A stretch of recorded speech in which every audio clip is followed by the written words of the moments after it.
gentlemen, and welcome to episode 53 of I Got Gameplay. You can literally set your watches now to when I just start the show. It's just like Michael Burhan does his thing, and then says, "My name is Michael Burhan," and etc., etc. But anyway, enough about me ranting about my routine. Let's go on to our host of today's show. Of course, we have today, returning for another episode of I Got Gameplay, a man who has just sold me his Nintendo 3DS for $50. That's Mr. Sean. I do loads of gameplay videos and post them on YouTube and get loads of copyright claims. Walker. Hey, 90s X-Men sucks ass, just saying. What 90s X-Men doesn't suck ass? It does. X-Men 90s sucks ass. Comic book or cartoon? Cartoon. Do you mean Pride of the X-Men? As in, X-Men, this is the day. What? Dude, you're confusing me. I'm drunk. I'm not. So, yeah. That's probably why I'm confusing you. Until today, also, speaking of 90s X-Men and sucking, we have a man who sucks unlike any other and who nearly made out with a zombie. Yes, we have Mr. Damien Witham. What's up, guys? You suck because you're actually doing this from your Xbox One.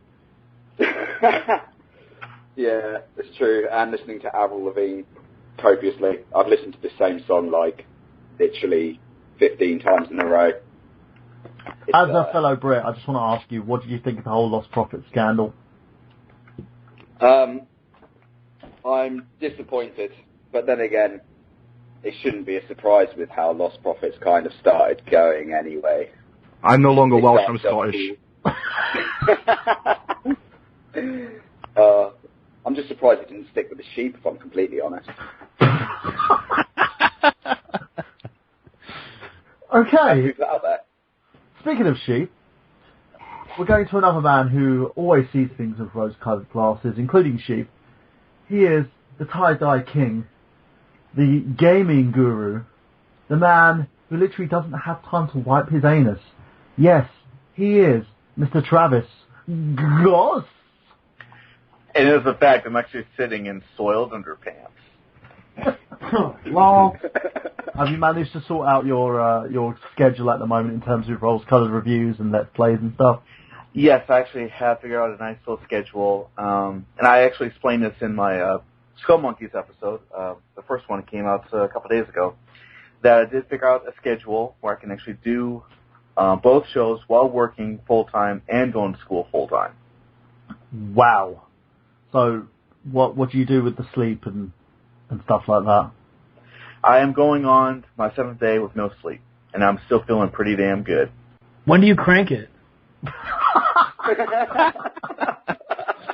I don't know. Ask your mom. Oh. Sorry. I had to go there. We're all Fred, he went there hard. Fight. God. But anybody's asking, yes, I'm doing good. I'm doing all right. I can't get past the mum jokes. Anyway, speaking of mum jokes and cranking it, and ginger biscuit, we have both hosts from an amazing YouTube channel and an amazing YouTube show, and someone who I hate even more because she has a PlayStation 4. That rhymes.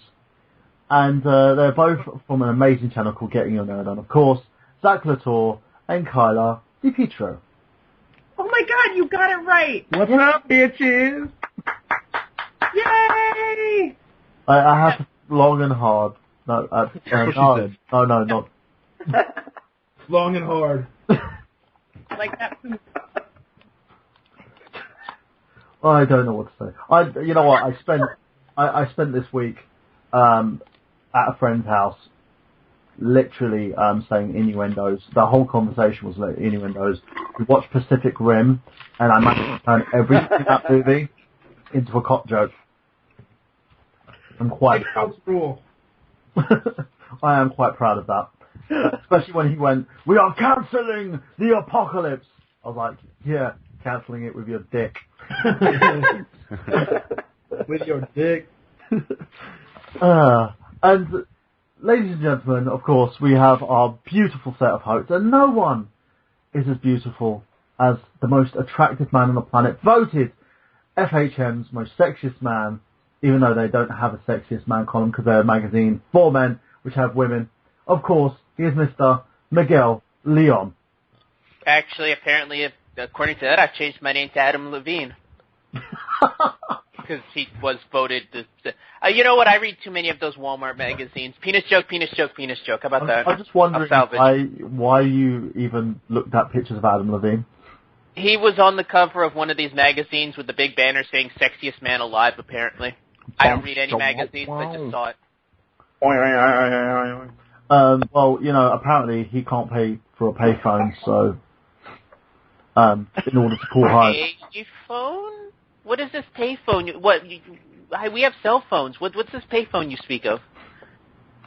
Apparently, you actually have to pay to use a phone, and you don't do it through like a bill system. You have to use like quarters, and I don't understand what you Brits are up to over there, man. Mostly anal rape. Apparently so. I didn't know anything about this lost profits thing, but Jesus Christ. Well, that's probably what the parents of that unlucky child said. And I know it's going dark. The thing about this, just to lay to rest these whole accusations.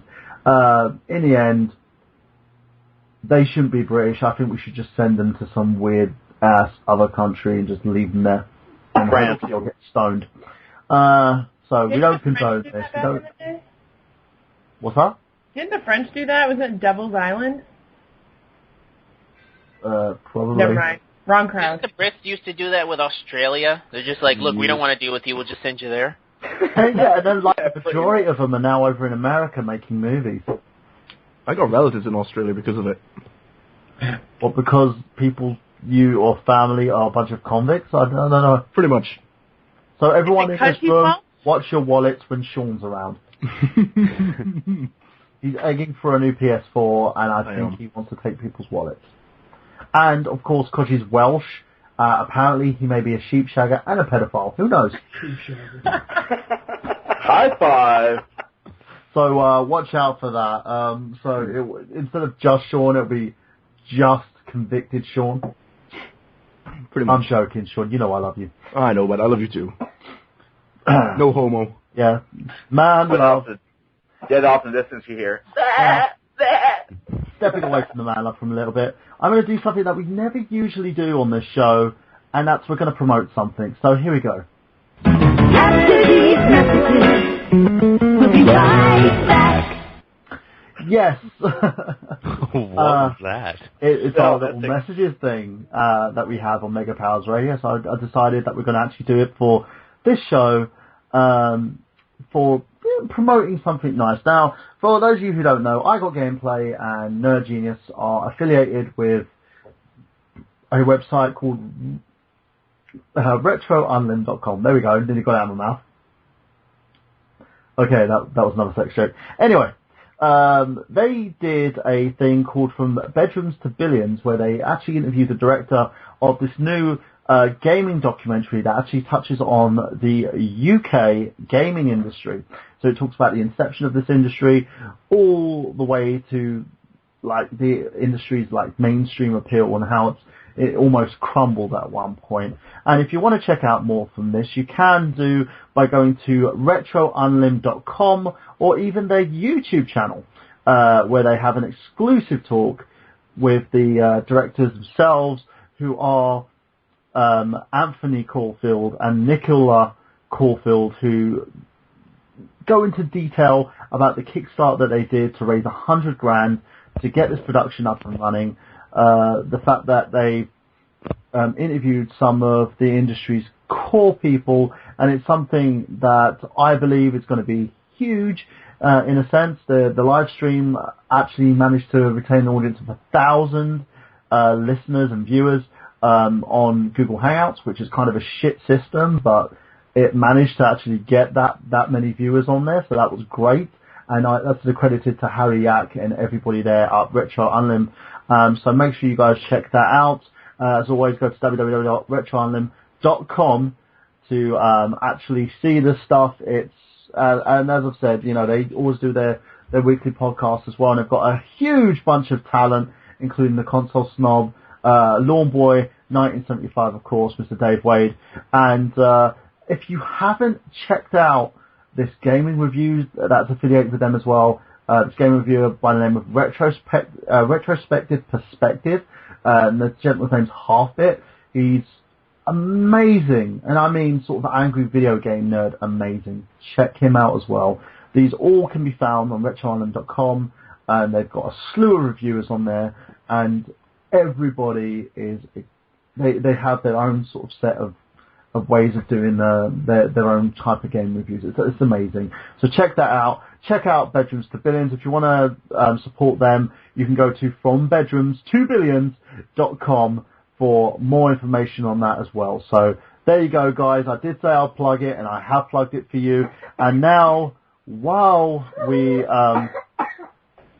after my child stops coughing, we are going to go on to the big thing, of course, that we always have in I Got Gameplay, if I can actually get the boards up and running again, because for some reason the boards disappeared.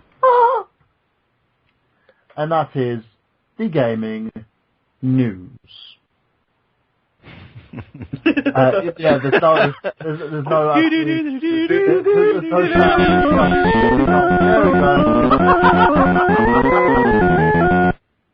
Coughing child, what's in the news?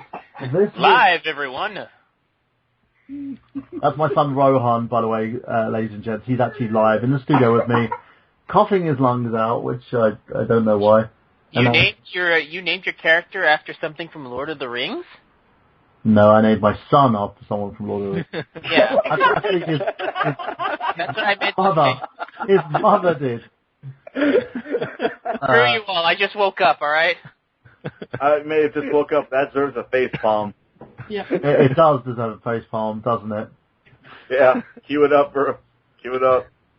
Let's see if I can actually find it, because for some reason the IGG, like, ringtones are not there. I think they've wiped the board. Oh no! I'll just try it on my own. Yeah. How about that? Here's one. It's got us, we're pretty butthurt about it. Yes, he is. and just for you, Miguel. Tinkleberg. Alrighty then. There. Sound effects, folks, all of them. Yes, what's happened is they've actually redone the sound effects, so instead of having IGG before them, they now have a sort of a special soundboard thing on them. But yeah, you guys don't really need to know that. If you want to call in the show and give in your own news, you can do on 760-512-7247. That's 760-512-7247. Or you can actually click on that lovely Skype button thingy on the of the player, so you can actually give us your own little bits of news. Now let's start with you, Miguel, of course. So what's in the news this week? Well, I'm currently looking through IGN, looking for bits of news here and there, but I guess the first gem that I pulled out is there was some news recently about, I believe it was Sony, but I'm looking through it right now. I believe it was either Sony or Sega, but somebody trademarked Shenmue 3. Looks like Sega's put out a release saying that that's not true. No one has trademarked Shenmue 3, at least no one affiliated with Sega, so it's not confirmed that they're not doing Shenmue 3, but based on some of the information we talked about a couple months ago about them polling people about what games to bring to the PS4 or the Xbox One, it doesn't sound like they're at least fessing up to the idea. You know what, I hope that does happen. I know Sony have actually stated that they are trying to actually secure the license for that, so you never know. Or maybe Sega might just say fuck it and bring it out. So it could be the biggest thing here. Hopefully they'll bring it to America. It won't be like Yakuza 5. Did you guys have to import that? Yeah, I mean like Yakuza 5 and I believe Phantasy Star Online 2 is still Japan only. So yeah, it'd be nice. If it'd be a shame if they came out with Shamu. So what? I thought it came out with Phantasy Star Online, or am I thinking of Phantasy Star Universe? Aren't they both the same? I believe so. I mean, I think there might be little subtle differences, but it's still in Japan. Like the newest one. And it'd just be a shame for us to, they're like, hey, we got Shenmue 3, but it's not coming to America. That would be a shame.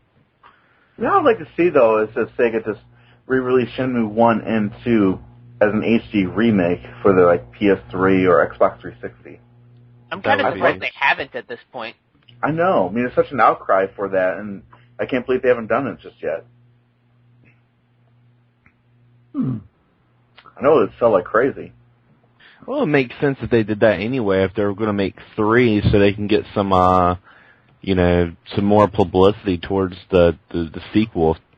It's not a bad idea, because then that way it will let Sega know that, hey, these fans are still wanting Shenmue 3, so it's something to consider, Sega. Yeah, it is Sega. Stop putting out too many crappy Sonic games, Sega. Put out a Shenmue 3 game, Sega! Do it now! Sorry. Or that stupid Diva game. Project Diva. Project what the? Oh, Project Diva. Yeah. That's so stupid. What is that? Is that a music rhythm game? Yeah. Yeah. It's a tie-in with that E-show to tie it all into our other interest there, Burhan. I don't watch Project Diva, but if anyone else here does, I feel sorry for you. And you made Sean actually look down. Just saying. Cheers, bro. No worries. Apparently, I've got a little bit of news here. A Redditor has shown a picture showing that every Xbox One can be turned into a dev kit in order to help with the Independent Developers Program.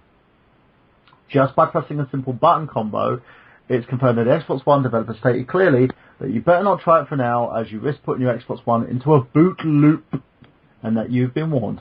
So each Xbox One has been set up so it can be turned into a dev kit, so that every person on the planet can make games and put them in to the Xbox Live Marketplace. Yay! But they announced that even before the release of the system. Yeah, but do you guys think this is a good thing or a bad thing, though? Get ready for a lot of penis games. Too many customers. HD. This is why I'm making IGG games exclusively for penis games. Including my favourite title, Fatal Insertion. I love penis games. I do too. I think a game without a penis is just the worst game ever. Or in Frostis, Gods Among Us. Oh my God. That's awesome. They need to make this movie. Oh, man, I've got a million of these. And, what was I going to say? Yes, what do you think there, Xander? Do you think this is a good thing? I definitely think it's a good thing, because, it's already apparent that the indie market is growing, and that's kind of what this new generation is going to be about. It's going to be a little bit more towards the indie market, which I'm all about, because I love indie games, so I don't know. I'm looking forward to it. I like to see someone make, some really cool indie games, like RPGs, or, just something new, so we can get out of this, first-person shooter stigma that we're in, A first-person shooter penis game. That's a great way to get ahead. You shoot fire from a burnt down door. Fun there. Yes! You could get, a sexually transmitted disease, and you can, have a flamethrower penis. Yeah. So, it's from the point of view of right above your dick, and you, find different foods, and if, one is, spicy food and you need to get through a doorway, you just burn it down with the fire semen. You have, a flaccid meter. Yeah. And, it's funny, my buddy was talking about he had an idea for a game like this. He said you had to get a boner to win the game, but if your boner ever touched anyone else's boner, someone came in out of nowhere and took a picture of it and put it on the internet and ruined your career forever. Do you have to use Connect for this? What's up? Do you have to use Connect for this? Yeah, no, but You have to show your throbbing boner. And if you it goes have to get a limp, boner only on like looking around the room and like trying to think about women. You can't like if your boner comes in too close to anyone else's dick, it's over. Super Boner Fighter, Super Boner Fighter Part Duo. You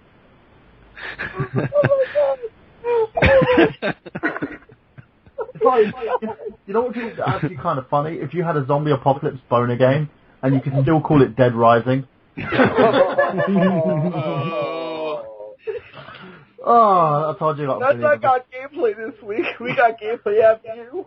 I feel like they should remake Eat 'em and Eat 'em. Yeah. That a Well, Atari game?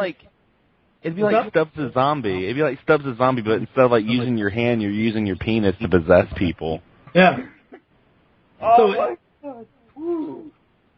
Yeah, that sounds amazing. Reminds me of So when are they you were, saying like you would take your dick off and it would like walk around and like jump up someone's ass or something? So like the movie Idle Hands, but it'd be Idle Dick. Idle dick, yeah.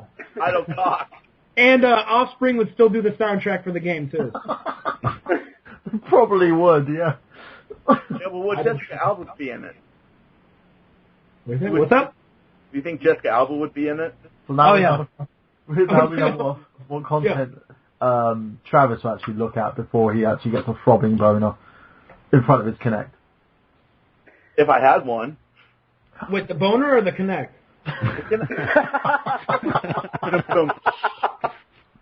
Yeah, I would love to have a boner right now. No, I don't have an Xbox 360 or a Kinect, so, yeah. There's a reason why they call it X-Bone. So, Ruined your boner? Moving on!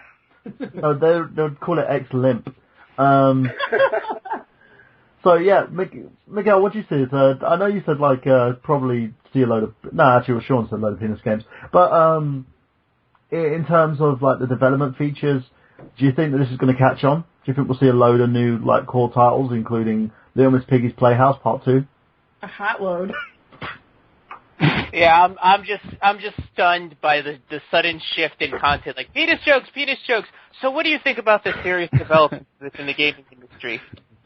Excuse me while I recover from the whiplash. Yeah, in terms of this being That's what she said. Oh my God. Go on, Miguel, take your time. All right. I was just waiting for it. I was just letting you guys get it out of your system. It happens to everyone, Miguel. It's fine. Whoa. I don't see this being actually a thing because I don't think your average person is smart enough to tinker with their console to any sort of degree, so I don't think you're going to see this sudden rush of people, turning their Xbox Ones into dev kits. I think there is going to be a core of people doing that. I think there's going to be a lot of poor indie game designers like myself that probably want to make a game for the Xbox One but don't have the money to buy an actual dev kit. So I think you are going to see some people taking advantage of this, but this isn't going to be a huge thing. You're not going to see a sudden rush of independent games because it takes a lot more to make a game than most people think. Well, saying that, they've got all these like little app kits and stuff going around the internet at the moment as well, with like pre-programmed games that you could swap palettes and stuff like that on them. We could see a rush of those crappy things. Yeah, that's the thing. Is if you're going to see a rush in anything, it's going to be a lot of junk, which is kind of what happened with the Android marketplace. Angry Birds bitches. You saw basically a lot of copycat games, a lot of reskin games, and I have a friend of mine that actually develops games, and he hates making Android games. He actually prefers the Apple marketplace just because they actually look through their game first. You have to actually submit it through them first before it can actually get onto the market. Whereas Android, you can just throw it out there. So if anything, if this does become a thing, it's going to be a bad thing. Okay. So let's move on to this now and go to Travis. Travis, do you have any news for us? Let's see, news story. Get the bonus Actually out of got your one. head. We were talking about... Fine. Okay. Yeah, I had some. We were talking about Sega earlier. Okay. And, okay. Or am I supposed to commentate on what the story we're talking about right now? No. Talk about Sega. Go for it. All right. Well, in a recent interview with Famitsu, translated courtesy of Siliconera, the CEO of Sega Sammy, Naomi Surumi, discussed the relationship of Atlas and the future of the beloved niche company. In it, the CEO discussed how they that was terribly written, how that they will be trying to increase Atlas's independence, but will let them use any of Sega's own resources.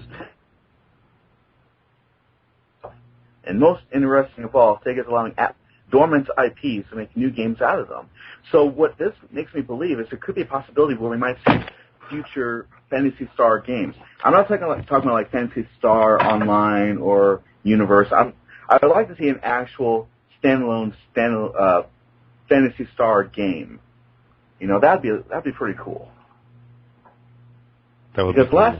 Because the last one that actually came out officially from Sega was Phantasy Star 4. And I think in 2007, someone did like a fan translation of Phantasy Star 5, and it was released on Sega cartridges and everything.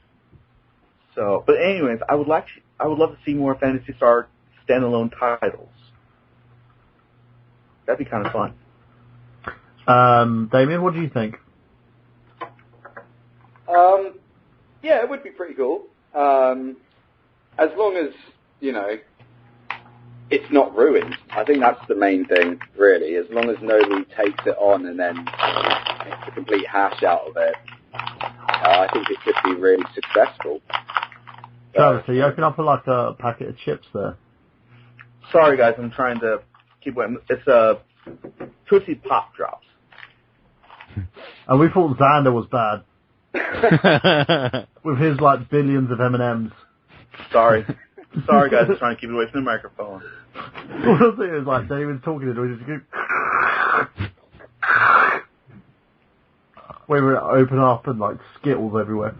So yeah, Damien, as you were saying. Yeah, basically, as long as it's done right, you know, and whoever decides to take it on properly, like takes on the IP or whatever, you know, as long as it's done right, then it's brilliant. If it's done badly, I kind of hope that Sega or whoever kind of steps in and goes, hey, yeah, you're not doing that again. So just kind of wait and see what happens, really. Do you think Sega will actually, like, because at the moment they seem to be releasing a bunch of Persona titles with the company without Sega getting involved. They're even releasing a Persona music game, aren't they? If I got that right? Yeah, I believe there was something on this. Oh, yeah. I think they're releasing like 4 different Persona games. One of them, I think, is a rhythm game. Yeah. One of them is Persona 5. I can't remember what the other 2 are, though. That's kind of weird, though. A Persona rhythm game. Yeah. The game that no one asked for? Yeah, well, I think it's kind of like they opened up the Persona series to a fighting game, and I think they're kind of like, fuck it, do everything. Stamp it on every possible thing. A Persona dating game next. Yeah. Well, they already had Sims in all the other games. I mean, maybe not dating, but at least meeting people. Well, also keep in mind that Square Enix did the same thing with Final Fantasy, released a rhythm-based game. That game kicks ass, actually. I played it. I'm not knocking it. I agree. I loved it. Oh, I love it too. It's a good game. It is a good game. I wonder if they're going to release a Persona dick-based game. Oh, here we go again. If they don't, Bring they're it losing back. out on money. That part of the Like, market's going out. just go to the toilet for like 5 minutes, go sort yourself out, come back when you're ready, alright? I know it's been a while, dude, but... And this portion of I Got Gameplay is brought to you by Jergens. I swear, I'm just like trying to play with the idea of getting us advertisement from Trojans. Trojan Man. No, we gotta get a sponsor for Magnum. If we're gonna go, we're gonna go big. It's all big. Oh, right. Now I know why all the ladies love Xander. But no, no. No, what I was going to say, though, was with Atlas and Sega, and we were talking about Shenmue 3, now wouldn't that be interesting if Atlas had something to do with Shenmue 3? That's another thing. I think in terms of properties that they could use, Sega still owns the rights to this.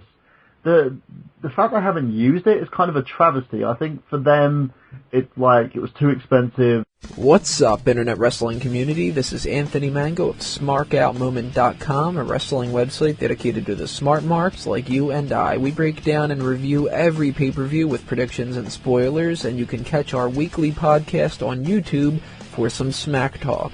There's no rules here, and we show no mercy. You can follow us on Facebook and Twitter at SmarkOutMoment, where we analyze all the angles, shoot first, and kill kayfabe. That's www.smarkoutmoment.com. Why mark out when you can smark out? They didn't really want to put something out there that was just only considered niche, but in a sense, I would not be against if they even did a limited release of Shenmue 3 and then marked up the price. I think that's why they need to release the first two ones out onto the market to see how much of a real demand there is. I agree with you on that one. I think even a HD collection would be kind of nice. Oh, yeah. I think that's you know the game The Last Guardian that was supposed to come out like a year ago or whatever. I think they released like Ico and Shadow of the Colossus as an HD collection to kind of hype everyone back up, and then like Last Guardian never came out. But they could definitely do the same thing with Shenmue. Oh, I was reading up on that recently, actually. Was it because the 2-pack that they released didn't sell well? It cooled off too much? Did you say $2, Shakur? 2-pack. No, I don't think it has anything to do with the sales. I don't know what the hell's going on with that game. No, actually, I read about that recently. The guy who's making the game, I don't know, producing, whatever, he's taking his time on the game, and that's essentially what's happening. He only wants to put out the best thing possible. At least that's what I got from the article that I read about it. Because I love Shadow of the Colossus, and I've been dying to play Ico, and then this game just looks awesome, but he's really taking his time, and that's why it's taking so long. It's nothing to do with sales. It's all creative. That's some Kojima shit right there. Not to turn this into an anime-based discussion, but I have to say, after watching old footage of Shadow of the Colossus, I'm convinced that the team that made that could really do wonders with an Attack on Titan game. Oh, yeah, definitely. Oh, yeah, that'd be cool. I agree. That would be fucking amazing. Do we know what's going on with Attack on Titan yet, if that's going to be renewed? Should be. I have no idea what you folks are talking about. It's okay, Sean, just keep drinking. It's okay. I haven't played any of these games you're on about, watched any of these shows. Jesus. I feel like such a noob. You are very newbie. Newbie booby. I got big enough man boobs. Man, this show's really turned south. The show always turns south. Where have you been, Travis? I'm still trying to figure that out. He's probably been ignoring it, Right, now in a current article, speaking of indie games, of course, it says, the indie games are to the rescue at the moment, where we're seeing physical games dwindling in numbers. Now, we've talked about this before in terms of downloading physical copies, and most have actually stated they'd like to see physical copies of their games. But they were actually talking to date, whereas Xbox 360 has nearly 100 games under its belt in terms of, 1,000 games under its belt. However, 2,250 indies were found on the Xbox Live Marketplace, and the pattern is actually growing in terms of the Xbox One and the PS4, more so the PS4, which seems to have a ton of indie games released, only a couple of core titles. Now, I want to ask you guys about this. Do you think we're going to be seeing a trend in this now? that we're going to be seeing like a ton more indie games coming out, and companies like Microsoft and Sony relying on these heavily? I think what we're seeing now is the big companies starting to open themselves up to independent gaming.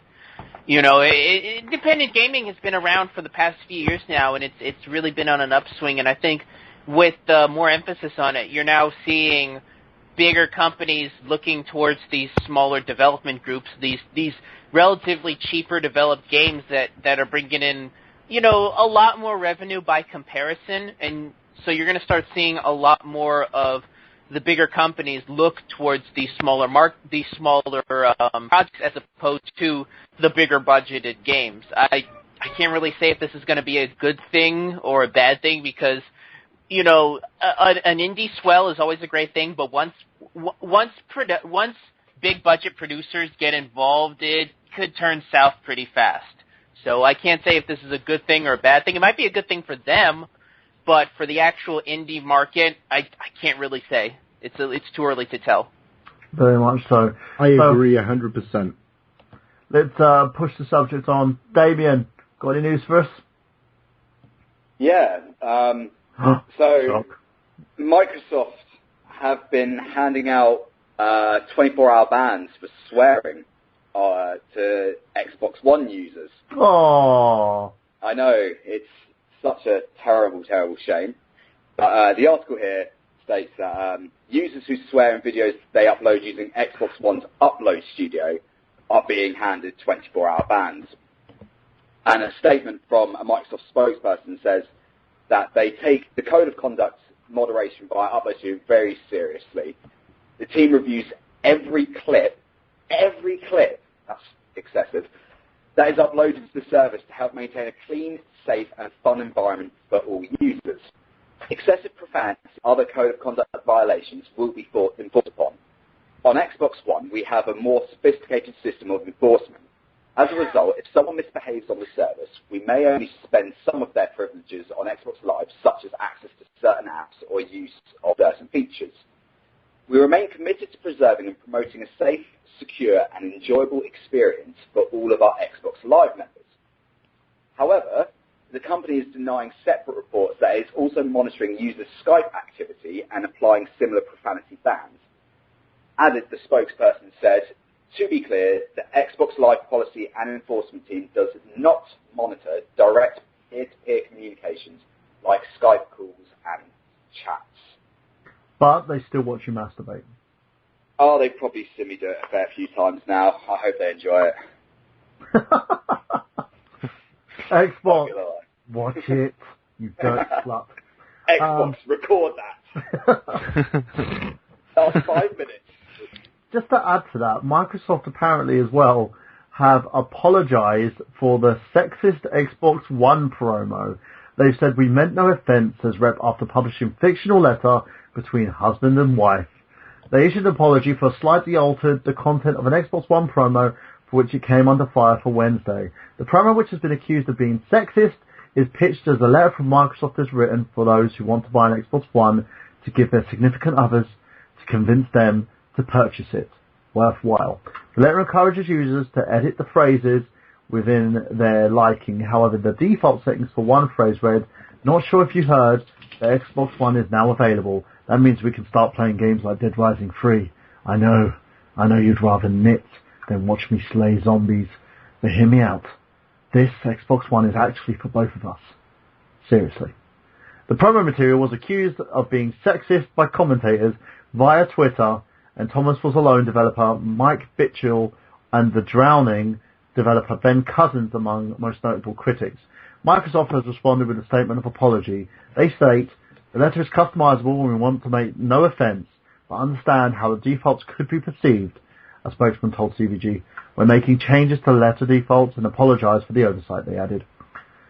Said change has seemingly been made. The promo now reads, "I know you'd rather do your taxes early and then watch me slay zombies. Knitting is not among the selectable options." So, what do you think about that, Xander? Do you think knitting is really bad? I'm really bad at knitting. But anyway, that was awkward. I don't know. I think I think people just looking into it too much, you know. What I want to know is, how's that sexist? Is it implying, like, it says knitting, but how's that sexist? I'm confused. Great. It's because people made the assumption that the letter is from a man to a woman, even though with the different settings they have, it can go to anybody. It can be a man to a man, a woman to a woman to a man. This is just people getting upset over something stupid, you know. It always happens. One person finds something that they think is offensive and gets all butthurt, and Microsoft, being the good little marketing company, will immediately go to bat and apologize for it, and they really shouldn't. I mean, first off, it's the internet. Whenever you throw something out there, always assume that you're going to get something back racist or sexist or homophobic. Yeah, I'm more offended that they assume that men don't knit. Not saying that I knit, but I'm more offended the fact that Microsoft had to apologize for this. I'm like, okay, fine. If you have to get rid of the thing, go ahead, but don't apologize for it. It's not your fault. Didn't they apologize once before for the that whole E3 thing where they said to like a female employee to just take it? Oh yeah. I don't remember. The Killer Instinct debacle. Don't you remember? Oh yeah. Where he goes to it'll soon be over. Just take it. It'll soon be over. Yeah. Or even when they had that this gender journalist as well. Remember that news with Microsoft when they had the comedian that was just like pretty much humiliating the journalist in front of everyone. When was this? This was like probably a couple of months ago when they were having one of the Xbox One press conferences, and there was a journalist that's transgender that was at the expo, and she went up there, and the comedian like wouldn't stop calling her it or he or she, or and at one point he was like, you know, pretty much being like, I don't know who you are, like that, and she, you know, blasted it all over Twitter, and Microsoft had to apologize for it. Oh, for fuck's sake, what is wrong with people?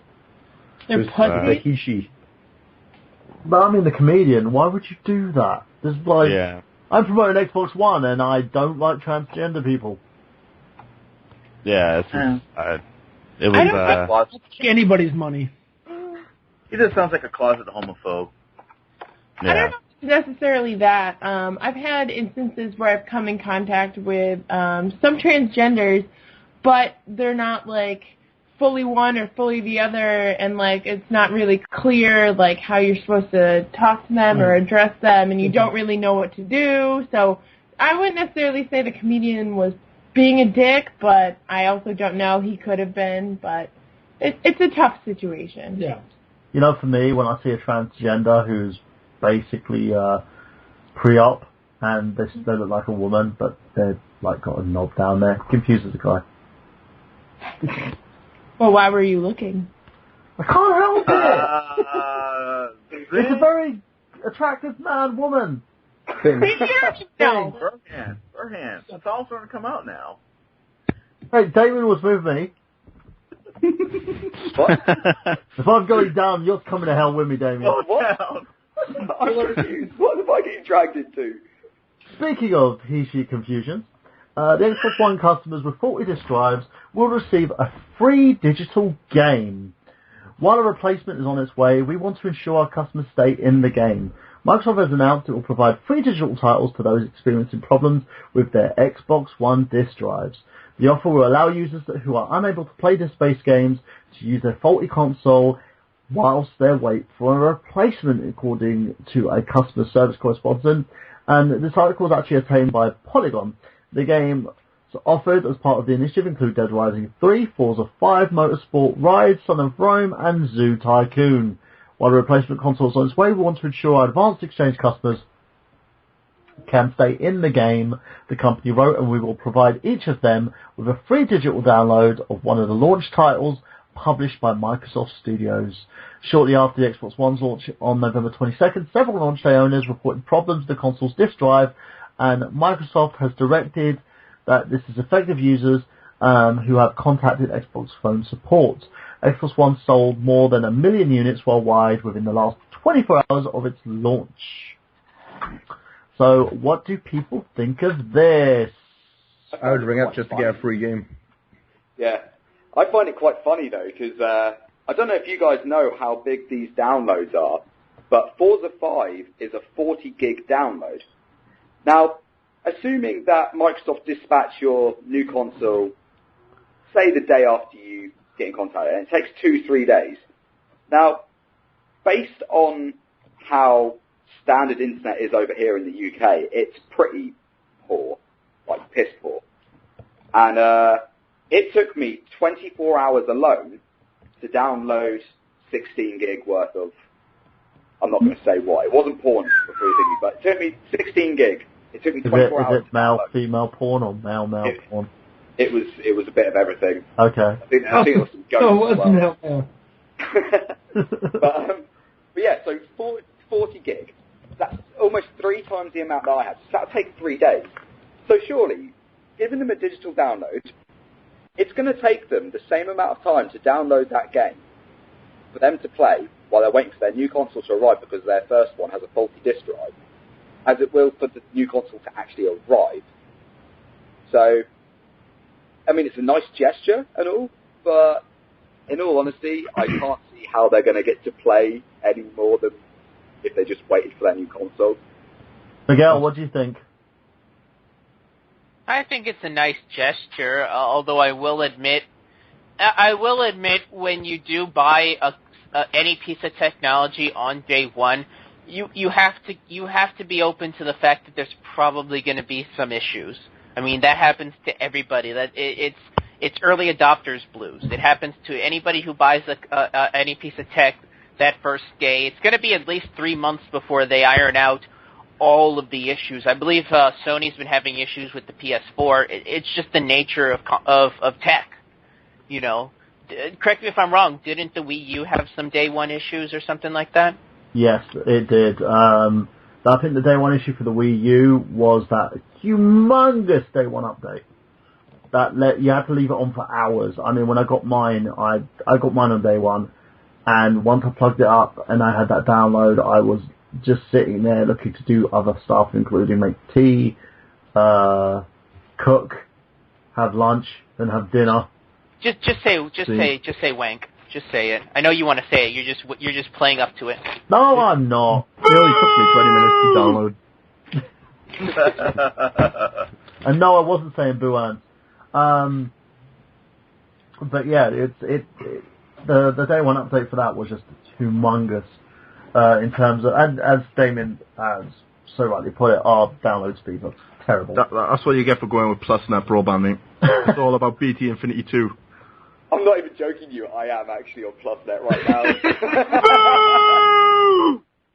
At least you guys have access over there to fiber. We don't, except for Verizon, but that's only in a few specific areas. Don't they have, like... What? I got fiber. It's the best thing since sliced bread. I'm sure it is. But then again, you guys get like 100 meg plus downloads as well. Like, sure, you have to pay for it, but you can get it. True. Oh, that is one big pile of shit. But in terms of like the day one issues and stuff, I want to bring this to the two people that I know hate Microsoft's guts. Zach, Kyler, go for it. I actually agree with Miguel on this. Yeah, it's okay. So the early adopter thing is going to be, you know, you want it first day. There are going to be issues. I hate Microsoft, or at least the Xbox portion of it. I don't support them, as we all know. So yeah, but you know, people are having issues. What did you say they were giving them because of this? Free digital download of a launch title of their choice. Okay. Yeah, I mean, it might be, you know, whatever, but there are issues. I don't know. There are problems. There's going to be problems. Unfortunately, they're in that tiny percent that are having issues. But, you know, you did choose to have it the first day. Now, did they say how long the turnaround is to get your system back? It could be anything up to a week. Okay. But they apparently it's not getting your system back. They give you a new system. Oh, okay. All right. Yeah. What do you think, Kyla? I'm waiting for it to turn on them like, I hate you, Microsoft. Die. I've already been wishing that. But yeah. Yeah, I mean, they have problems, and the unfortunate thing is, I like to be like, oh, fuck you, Xbox One, but unfortunately, it's people that, they might have been anticipating this, and now they can't play anything because they had a batch of bad drives, whatever the problem was, and it's really unfortunate for them, and I really feel bad for them because I know, like, as soon as Kyla got her PS4, we were just like, let's jump into this. I can't wait. This is like a whole new experience. And like these guys have to wait even longer, even though they were there before everyone. I'm guessing most of them probably pre-ordered this thing. Well, yeah, but that's the whole thing. Like when I knew I was getting, day one PlayStation 4, I was worried that it wasn't going to turn on just the same way, because that was the problem that people were having or whatever. But that's the risk you take with getting like a first generation of that console, essentially. Yeah. But I mean, they are getting a free game. That's like $60. They probably could do more than that, but I guess they're probably going for like the lowest common denominator here, like the least thing that they can give out that people won't be pissed off. It's like, oh, I got a free game, whatever, I have to wait a week. Yeah, personally, I don't give a fuck what Microsoft does anyway, so whatever. Yeah. As I said, the whole reasoning behind this, it's a fruitful gesture, but as what Damon's basically said, it's not enough. Yeah. If you're giving people 40 consoles, you've got to sweeten the pot a little bit, in my opinion. Throw a dick in there? Not just a dick. That's probably how these disk drives get broken. You know how the dares goes. It's like, dude, would you do this? And then it all goes to, would you stick your dick in it? The end of it. I know Zach's been there. Zach, you know what I'm talking about, don't you, Zach? Come on. Of course. I'll pretty much put my penis in anything that I know it's not getting bitten off in. I just face palm, by the way, guys. Look, like if it's the girl from Teeth, that movie Teeth, I'll stop. But otherwise, why not? Hey, dude, any holds a goal, right? Yeah, I mean, like when I'm 98, I'll do a girl with AIDS. I don't care. Oh my gosh. Bye, guys. Wow. Speaking of sexually transmitted diseases, the upcoming Battlefield 4 updates, they apparently are going to address the one-hit kill bug. The new patch is set for release during the week commencing December the 2nd. DICE has provided fresh details of a number of upcoming Battlefield 4 updates, including a Xbox One program stability and performance will include a fix for the so-called one-hit kill bug, which can be seen in action on a following video, which I'll post on the facebook.com iGotGameplay. I'm going to post this video URL here for our lovely hosts, who can take a look at it, because I'm going to ask them a question about this. The bug also will be addressed in the upcoming PC patch, which is detailed below on both updates are planned to release during the 2nd of December.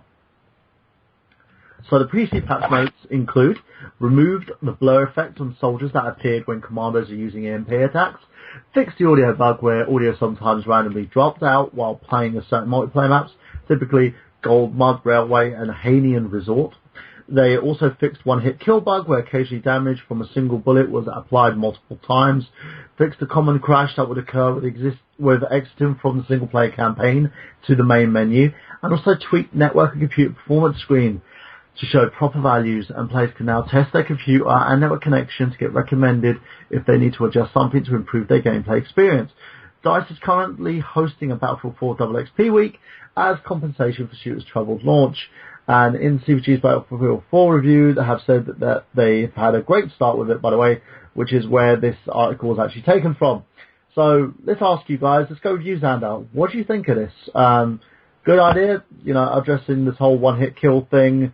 Have you ever dealt with something like this? Honestly, I haven't played the new Battlefield. Battlefield 3 was the first Battlefield I played, and I didn't really care for it.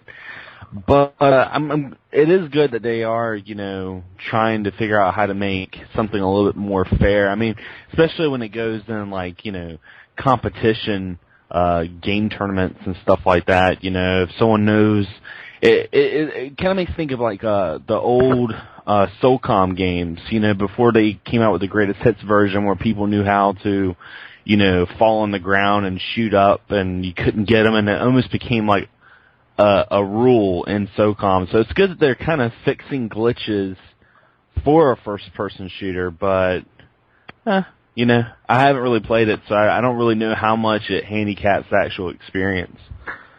Sean, I know you've actually... have you got a copy of this? I know you got Ghost. I got Ghosts. I'm not a big Battlefield player. But I did play the beta, and that was god-awful, so that's why I never picked it up. Have you ever had any issues with people, hitting you with one-hit kill glitches? All the time. It's on every single first-person shooter game I've ever played. Cool sniper rifles, isn't it? What about you, Damon? You've played Battlefield 4? I haven't played Battlefield 4. I steered clear of it, simply because it sounds kind of hypocritical coming from the fact that I am a Call of Duty player, but really want Battlefield 3.5. Oh! And Call of Duty Ghosts is a Modern Warfare 4. Yeah, exactly. So it's very hypocritical, but I think, they didn't, other than making things more destructible and making them a little bit prettier, I couldn't really see the point in it. Also, from a competitive aspect as well, because I am all about the competitive play, I was disappointed with the Battlefield series after... well, it's Virgin's fault, really, because Virgin Gaming was supposed to host a $1.2 million tournament for Battlefield 3, and I ploughed so many hours of that game, like, I got sick of it. Plow. Yeah, literally. In fact, I wasn't getting laid during that entire time. My now ex-girlfriend just didn't have anything to do with me. She was just like, no, fuck you. You can play your games, I'm going to bed. So yeah, I lost out on a lot of things by playing Battlefield 3, got all these hopes and promises, and to be fair, I can see the same happening with Battlefield 4. It's just, yeah. Well, I need to ask, did you play it whilst you were having sex? No, she wouldn't let me. You actually asked? I had a blowjob while playing Halo once. Yeah, well, to be fair, from a previous ex, I got a blowjob while playing Pokemon, so come on. Wow! Whoa. Please tell me that before you finished, you screamed Pikachu. I think it was more Squirtle, actually. But, You went Hyper Beam.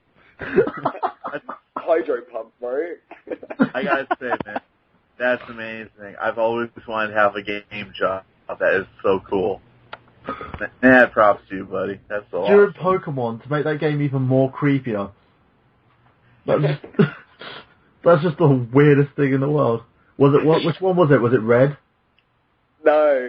I think it was one of the. Oh no, it was Pearl. I think. Yeah. One of the more recent ones. That was Pearl. You Pokemon my Pearl. How are we doing this, dude? Okay. Now, let's go on to a little bit more bits of news, guys. Bear with us. Of course, we've got one now from Sony. PSN sign-in problems reported following European PS4 launch. An influx of new users resulting in network congestion and slow speeds. The PlayStation Network is suffering outages following today's European PS4 launch, and multiple users are reporting the inability to sign into the network in their new console, including CVG's Chris Scullion. Xander, someone's stealing your name. Who tweeted the following image, or is he? Sony has officially acknowledged the issue, and the company in a statement sent to CVG and other gaming outlets that we are aware that users are currently experiencing issues of logging into PSN and PS4 due to heavy traffic we're receiving. We're investigating it and we'll update. Thanks for your patience. So, let me ask yourselves, Zach, Kyla, have you been experiencing any of these issues? I'm sorry, what? The PS4 signing problems, have you had any? Oh, no, not at all. Awesome. Mine's been running like a top, so... Well, Europeans, bro. Well, it's saying that due to a new influx of PS4s in Europe and PS4... Yeah, it's saying that it also happened for North America and Canadian users as well. So, if you guys do experience any issues, keep us updated. Who else here owns a PS4? All I can say is I'm glad I waited. Yeah, I was thinking the same thing. Like most prom dates, you have to wait.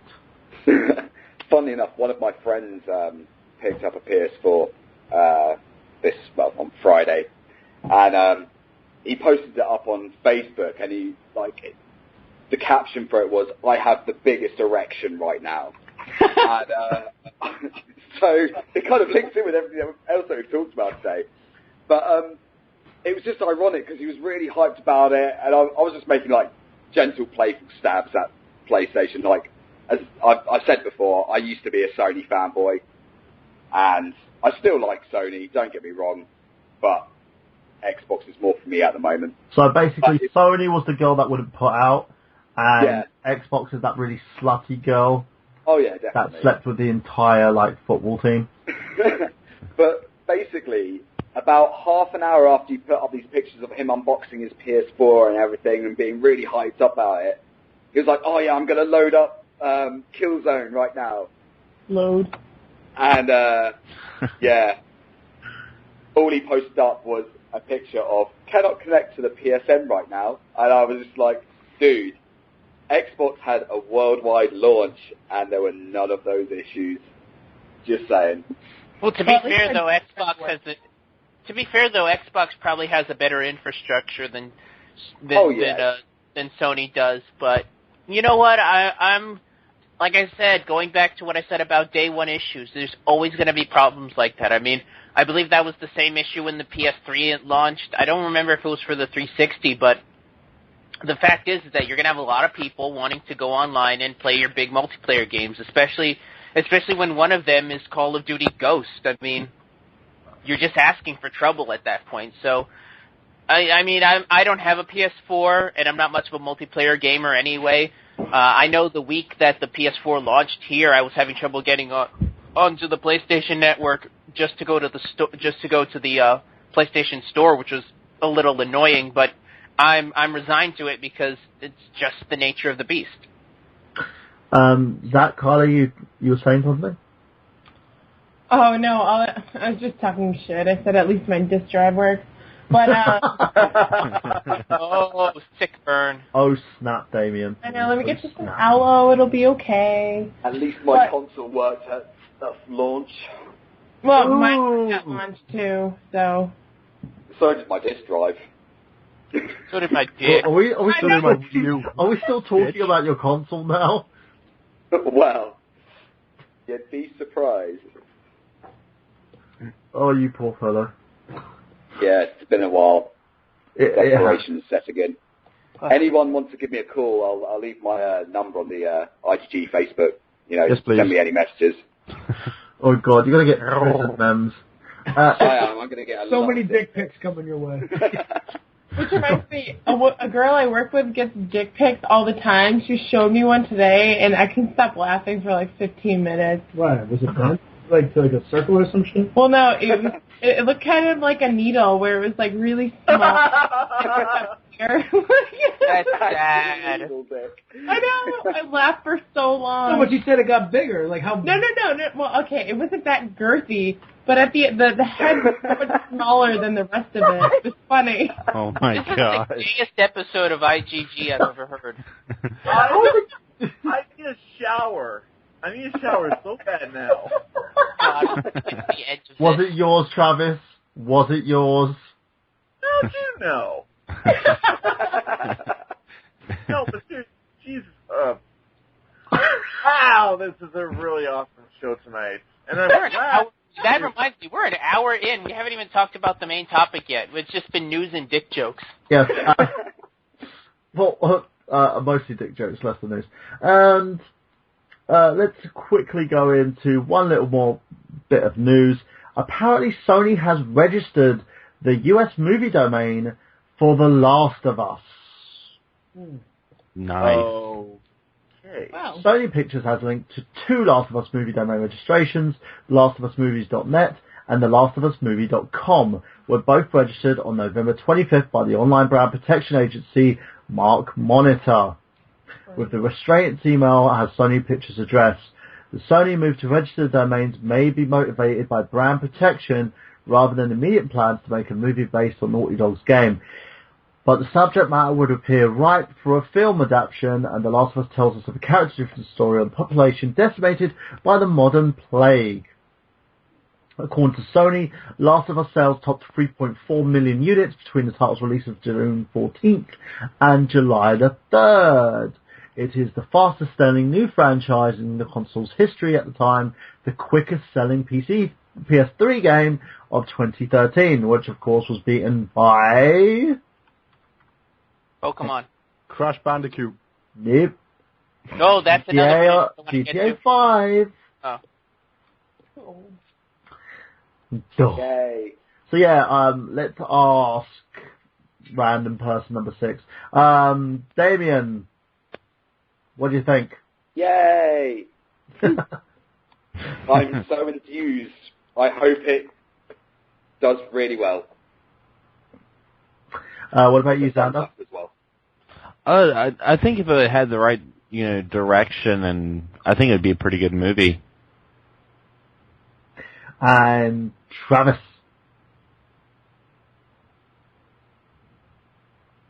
I think we lost Travis. Sean. What was the domains again? LastOfUsMovie.net and LastOfUsMovie.com. So that means .co.uk is free, yeah? Are you going to buy it?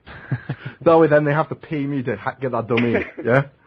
Wasn't there a case where Will Smith actually didn't pay a dude a penny and sued for the rights to a domain name?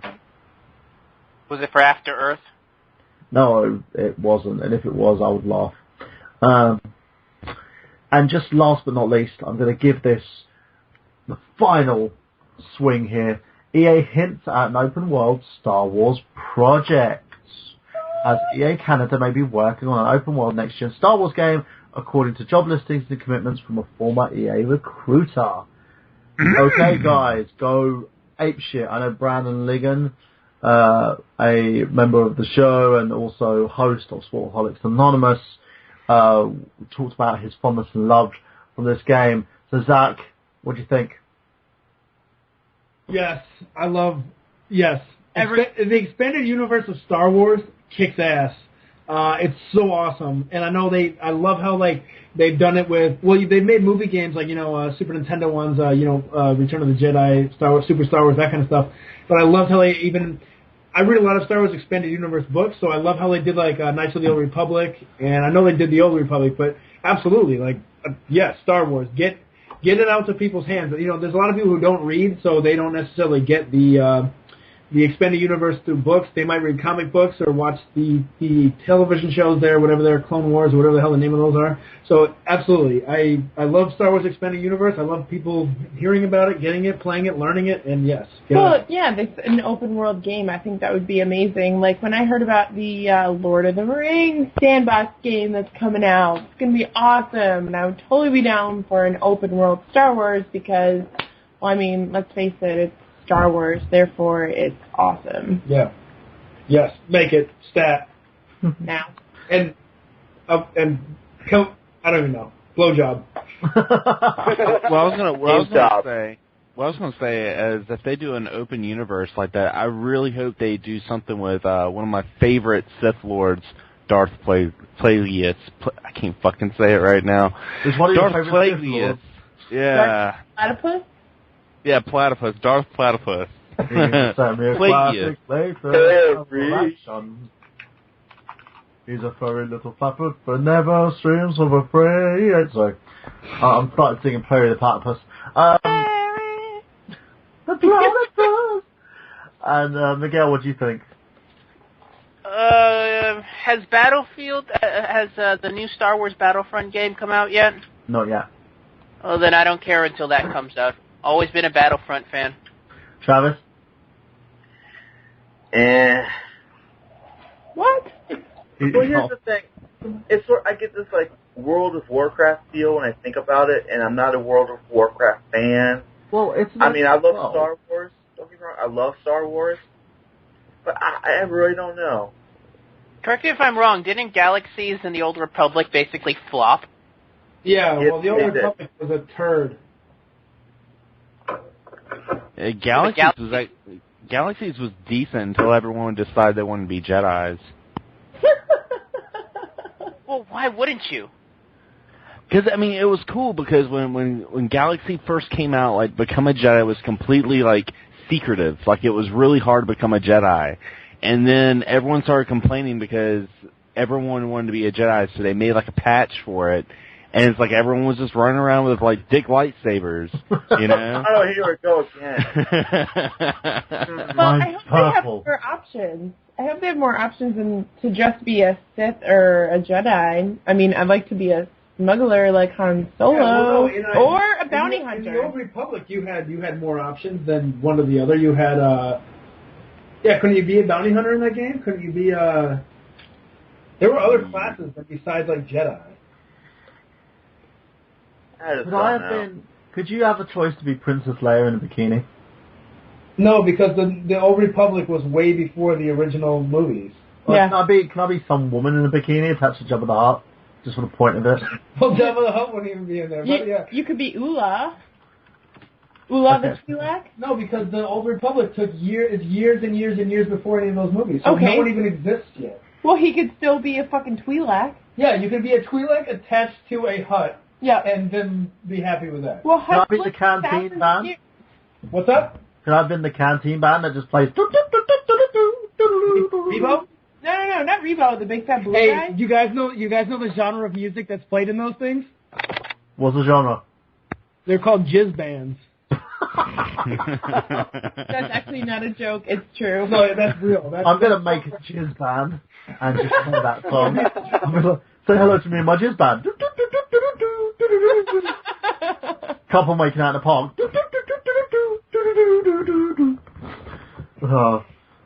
We'll be like, leave me alone. Go to Xander's house. I'm playing Pokemon in the toilet. Just go everywhere. I need a jizz band. In other news, there was a story that's been circulating this week in regards to Crash Bandicoot being purchased by Sony. I'm afraid those rumours are untrue. No! This week, rumours circulate that Activision has sold the rights to Crash Bandicoot to Sony, perhaps laying the groundwork for a PS4 revival of the series. However, Activision says that they didn't sell off the long-missing mascot. Activision owns Crash Bandicoot, and we continue to explore ways in which we could bring the beloved series back to life, a spokesman for Activision told Game Informer. The latest rumour of Crash Bandicoot's return was triggered by a couple of events last week. First, fans noticed that Activision had removed all mentions of Crash from their website, and then a silhouette of Crash showed up in the traffic sign on the PS4 launch trailer.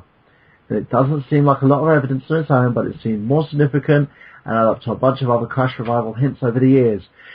For example, here's what Activision CEO Eric Hirshberg said in 2011 in an interview with Kotaku. He says, "I love Crash Bandicoot. These were some of my favorite games growing up, and I would love to find a way to bring back if we could." The Reddit post summarizes the recent quotes and other clues in Activision. Sony never outright confirmed that Crash was coming back, but there was certainly interest there. So there you go, guys. I'm not going to go through the entire story about this, but that shows you that Activision said we haven't sold him off, so it seems that if you want your Crash fix, you're just going to have to wait for Activision to decide to revive him, or if he's going to be included in a Skylanders game. So I was thinking just that. The only thing I could say to you people, if you feel that you have been wronged, you just remember, you have to just think of this and think of it in this way, that they're doing this. There's shit everywhere! Damn it! There's shit on the windows! Oh my god! My house is full of shit! There's shit everywhere! So going on from that, let's go on to our main theme of today's show, shall we?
yes, ladies and gentlemen, today's theme is kind of a mixed bag.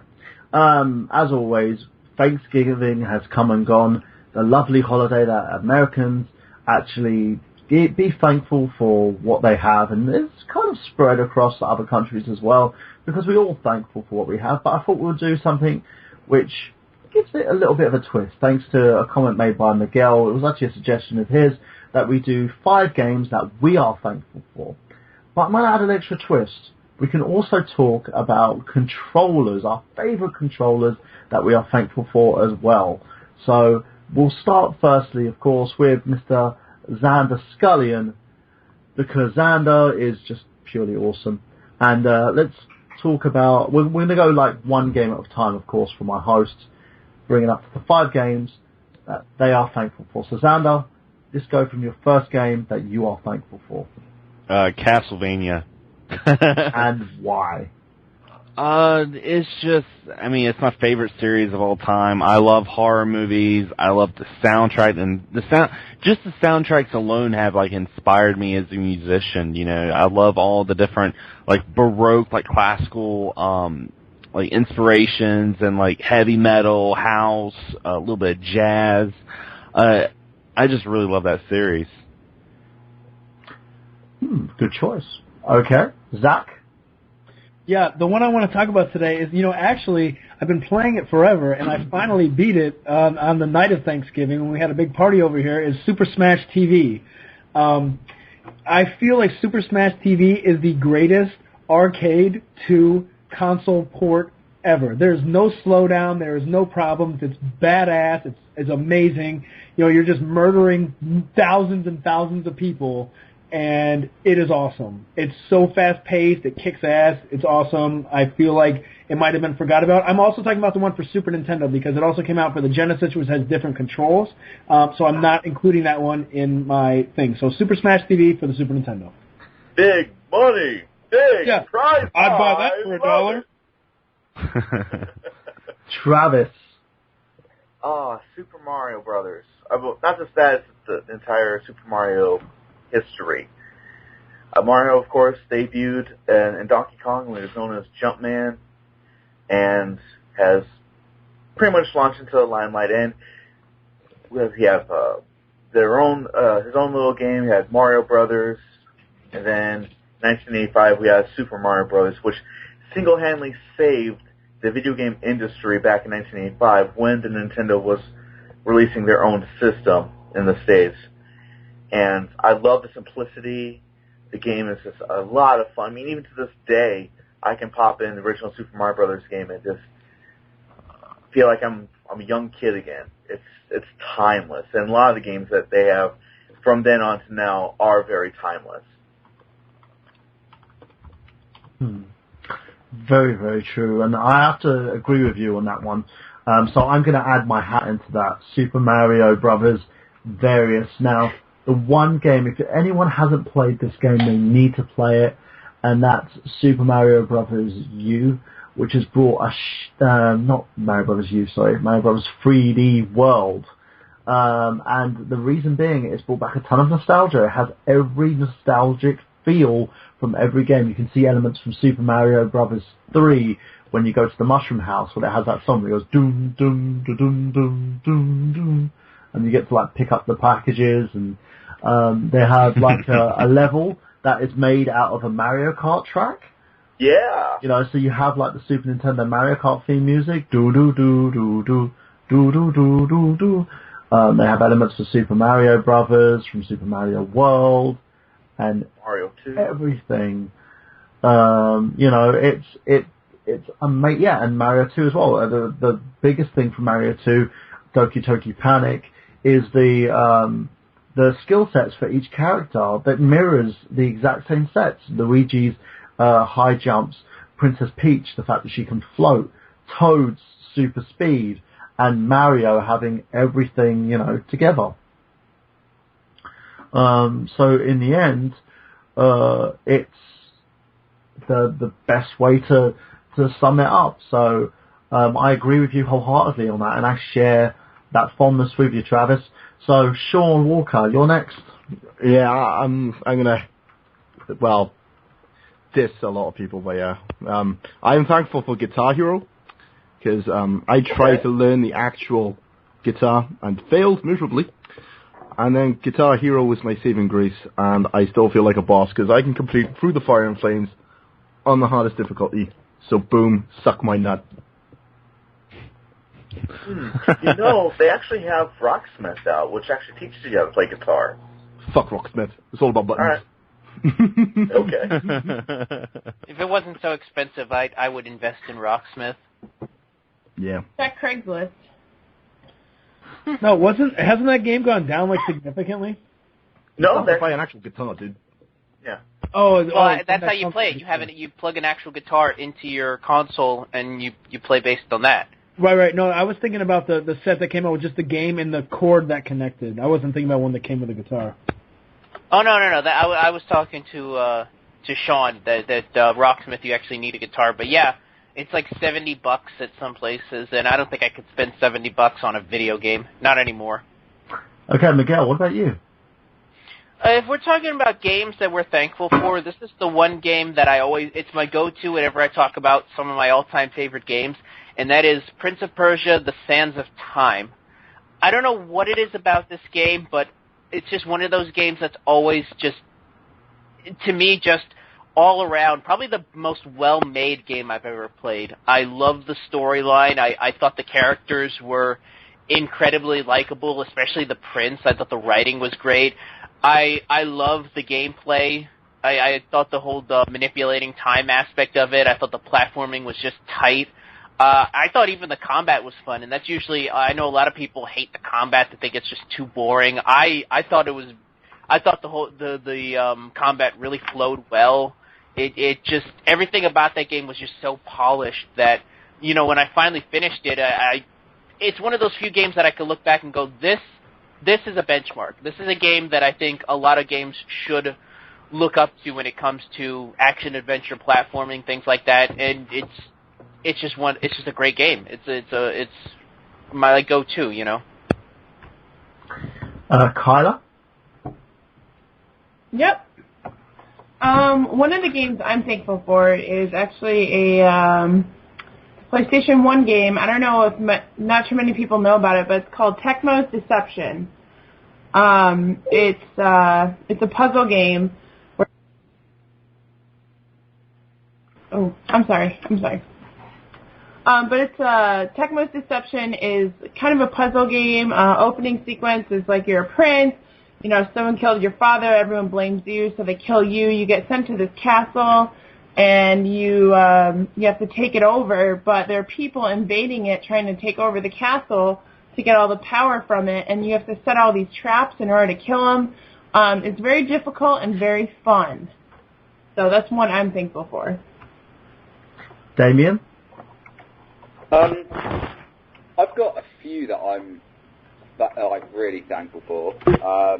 Firstly, obviously, Call of Duty series. I wouldn't have my YouTube without it.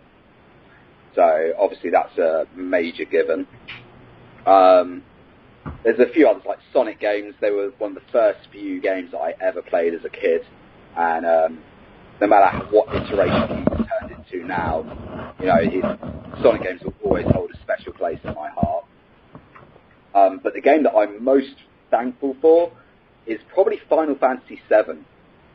And a lot of people, yes, I am a huge Final Fantasy VII fanboy. I am not going to lie about it. I am game rules. Proud of that fact.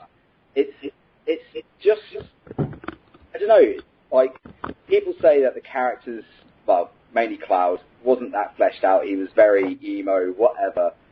But I think if you actually spent the time, like, playing the game properly, doing absolutely everything. I mean, I've completed that game. No word of a lie. Since it came out in 1997, I've completed that game well over 30 times. Did you finally save Aerith? No. Breaks my heart. Especially knowing that I got her level 4 limit break and then she has to go and get herself stabbed. I mean, that was disappointing. Great Gospel is a waste in that game. Oh, yeah. But, I mean, for me, it defines that era of gaming, like nothing really ever compared to the grand scale of that game. I mean, it was the first game that I can remember that was on multi-discs, you know, having to go through each individual one and the challenges it came across. I still remember fighting, there was a boss in the Temple of the Ancients, like this giant wall thing, and that boss kicked my ass so many times, and it made me appreciate actually how difficult games could be, and just some of the little life lessons, like, maybe I was reading into it too much, maybe I still am, but some of the little life lessons that I've taken from that game, I'm just completely thankful for it.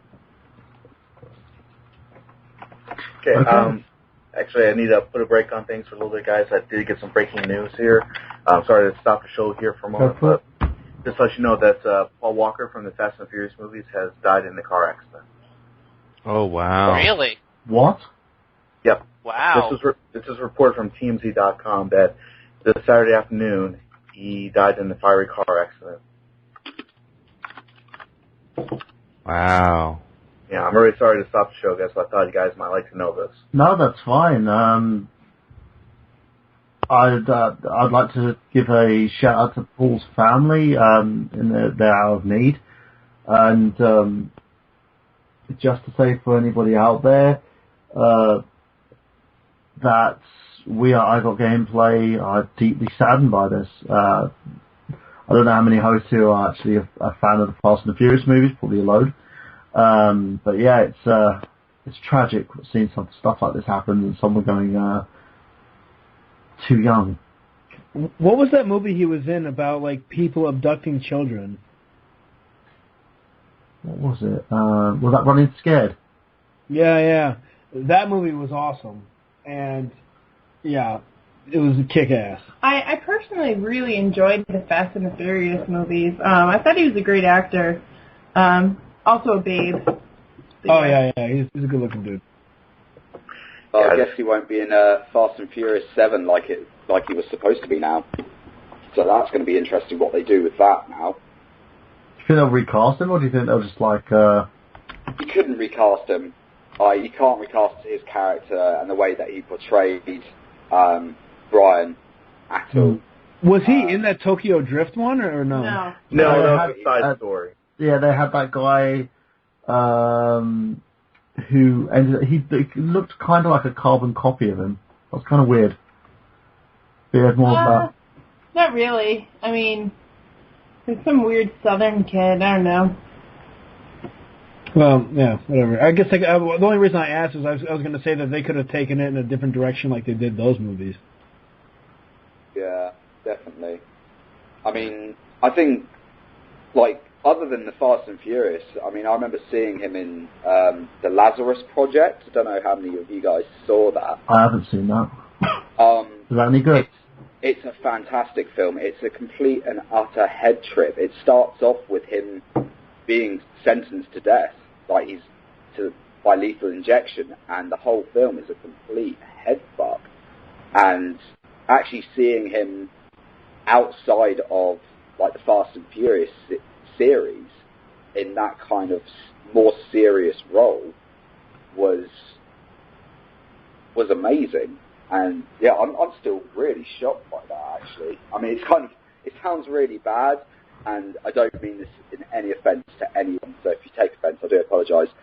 But the fact that he died in a car accident, kind of ironic. I was thinking the same thing. That's really eerie. Yeah, that is actually. I want to know though, was he the person responsible for this? Do they know who's responsible for this? I couldn't tell you because I'm trying to get on TMZ's website to read more about it, and I guess they have such high traffic, even I couldn't get on there to read the full news. All I know is there was a single car accident, and from what I also can gather, it was an explosion as well. Oh, wow. So, but yes, my heart does go out to Paul Walker's family and friends and all that, and everything. And again, I'm sorry to stop the show, but I thought you guys needed to know that. Yeah, definitely. 1 second. What? 1 second. Are you reading the same? Are you reading the same thing I'm reading? Yeah, because TMZ are reporting it 15 minutes ago, but there's also someone saying there's a celebrity death hoax. Yeah, like I'm reading that the rumor of his death was like a day or two ago. Like somebody said that he had died earlier than that, and I don't know. I'm nowhere else is posting this except for TMZ, and the TMZ post was 2 days ago, right when the rumor started. So I don't see anybody else posting it. If it was 2 days ago, this thing will be plastered all over the place. It would have been on Yahoo News as well, which is, I would actually use it as more respected form. Now, I'm having a look at this, and it says, news of actor Paul Walker's death spread quickly earlier this week, causing concern among fans across the world. It reports now has been confirmed as a complete hoax. Oh, God. Which is part of a string. Oh, God. It's okay, man. You believe TMZ. TMZ has kind of been very hit or miss. I mean, I remember when they posted about Jackson's death. They were one of the first to do that, and I thought that was a hoax, and it turned out to be real. So, I can understand how you would believe it, but it doesn't look like... I feel really fucking stupid now. Apparently the actor's reps have confirmed that he's not dead, and he's alive and well. So there we go. Well, I'm glad to hear that, but I really feel fucking stupid right now. Yeah. Well, I will say this: it's not funny to the people that keep posting these fucking death hoaxes. It's fucking annoying. Grow the fuck up. Have you got anything else to do? I don't even think it's a fact that they're doing it just for fun. This is TMZ we're talking about. I think it's a situation where they probably... That's probably why you can't actually see the article, because they're probably taking it down for looking like twats. Well, hold on. I think I've got it up. Let's see. Because I'm trying to access it, and it's not allowing me to get on it at all. So if that's the case, then it probably is a hoax. Yeah, because it's got from 411 Mania, Mediates. No. There's no actual serious paper or serious news site that's actually confirming it. Well, the New York Daily News has something. But they're also reporting it from TMZ as well. So yeah, this is going back to what the show's about, guys. We're going to talk a bit more about games. And if there's any more that's actually about this, I will be posting it on I Got Gameplay's official Facebook page, because I want to get to the bottom of this myself. But, if this isn't real, then as I said, grow the fuck up, people. Stop posting bullshit. And TMZ, well, what do I fucking expect? Piece of trash. Yeah, this is what happens when you source the internet for news. Exactly. Right, so let's go to number 2 on the list of games you are thankful for. And I'm thankful for the fact that TMZ... No, I'm not thankful for TMZ. Anyway, Zach, let's go for your second of your 5 games that you're thankful for. Cool, yeah, my second game is Conker's Bad Fur Day. I feel that game brought a lot of things that I like how we talk about dick jokes here. I mean, that's like my life. Like everyone I know, we're always joking about dicks and anything. We don't care. And I feel like Conker really he's like this cute character who was in, he had his own kiddie game, and then he was in Diddy Kong Racing, and then they give him this game where he's like this belligerent drunk who was blacked out on his birthday. And I thought it was really funny. It was really creative, and the game was awesome. I loved it. I mean, I've beaten it multiple times, and I've beat it multiple times, and then I've actually played Conker multiple times. And I just thought it was a great game, and I just liked how it brought especially to the Nintendo 64. I mean, especially to that, it brought this adult humor and adult jokes and stuff, and I thought it did a great job. And the one thing I also love about the game is, I'm not going to spoil anything, but the ending, I love the ending, because, I don't know, whatever. Game rules, I love it, and yes, everyone should play it now. And let's go to Xander.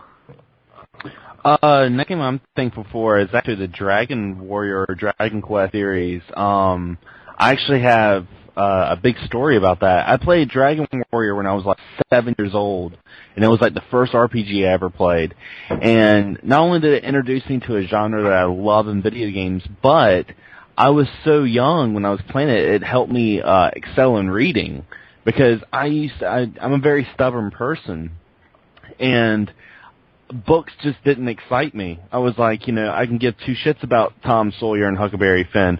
But when I got like Dragon Warrior, it's like I knew I had to start learning how to read to enjoy this game. So, like, a lot of people will talk about, my first novel that I ever read when I was a kid was, some Goosebumps book or something like that. Mine was Dragon Warrior. It was like an interactive novel, and it introduced me to an awesome genre. Definitely.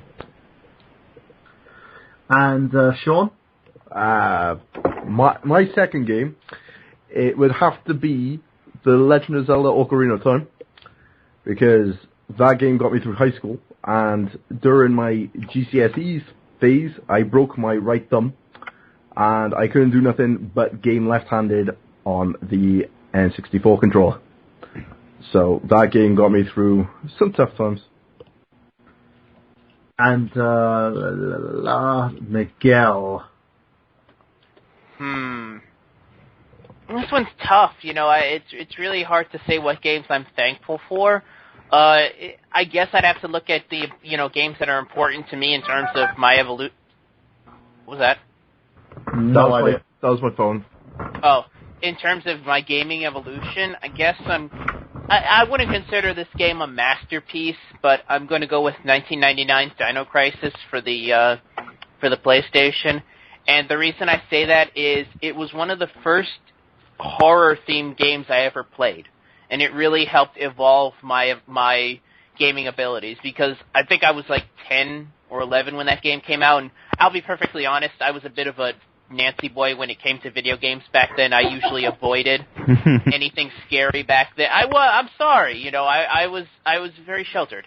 And Dino Crisis was one of the first games considered survival horror that I ever played, and I forced myself to play it, and I really got over a lot of those fears, and from there went on to play a lot of first-person shooters that I've usually avoided. I invested time into the Resident Evil franchise, which I avoided, the Silent Hill franchise. So I think in terms of breaking me into the more mature level of gaming, I'd really have to credit Dino Crisis to that. Okay, and let's go with Kyla. The other game that I am extremely thankful for is actually the only RPG that I've ever been so obsessed with that I had to play all the time, which was Legend of Legaia. Oh, man. Dude. Sorry. That's such a good game. I know. I know. It's like, I've never been like a huge RPG person, but I remember way back in the day, my brother used to get my oldest brother, who is a gamer, and that's the reason why I game. But he used to get the PlayStation magazine with the demos, and Legend of Legaia was on one of the demos. And I played that like until I couldn't play anymore in the demo. And then flash forward to years later where like I was like, what was this game? What was this RPG that I used to play all the time? And Zach finally like shed the light on me like, oh, it's Legend of Legaia, and I bought it. I fucked her with that knowledge, Dick. I hate you so much. Anyways, so when I finally purchased it this past summer, I was unable to put it down, and that is a game that I'm extremely thankful for because it is amazing. It had such a great battle system to it too. It was like a fighting game. Dude, it really did. I mean, that's the thing is like I grew up pretty much with fighting and racing games. That's all I did, and I love the fighting system on it. I love the way like just the magic and the different ways you could use it, and like all the different things that you could take in and harness and use as your MP. I mean, it was just amazing. What's up, Brittany? We're doing a podcast. It's okay. What's up, Bernie? Podcast friends. Anyways, yes, Legend of Legaia. Very thankful. Awesome. Okay, Travis. Give this some pretty good thought, but we're talking about Mario. Might as well talk about Sonic. And, of course, we'll talk about Sonic CD, which is my absolute favorite game of all the Sonic games that have ever been released throughout his history. This introduced an element that was supposed to have been in Sonic 2, which was the time element. And I love the game because it was this classic Sonic through and through. And what really intrigued me the most about the whole game was not only was it a solid gameplay, but the soundtrack was phenomenal. And I'm going to go on and say a lot of people poo-poo on the U.S. soundtrack. I didn't have any problems with it. Some of the songs are really catchy. But when I downloaded Sonic CD for the PSN, and I was able to listen to the Japanese soundtrack, it was even more enjoyable. But this is one of the games that, if I'm having a really stressful day, I'm upset about something, I can always rely on this to cheer me up. It's just a lot of fun. And I really would like to see Sonic kind of go back to this type of a gameplay, because even though we've had games like Sonic Generations, which was in a way kind of a throwback, but also still has that 3D elements thrown in there, I really am getting tired of these 3D Sonic games. I just wish we can go back to something that was simplistic, it was 2D, it was fast, it was fun, and yeah, Sonic CD is definitely a game I'm very thankful for.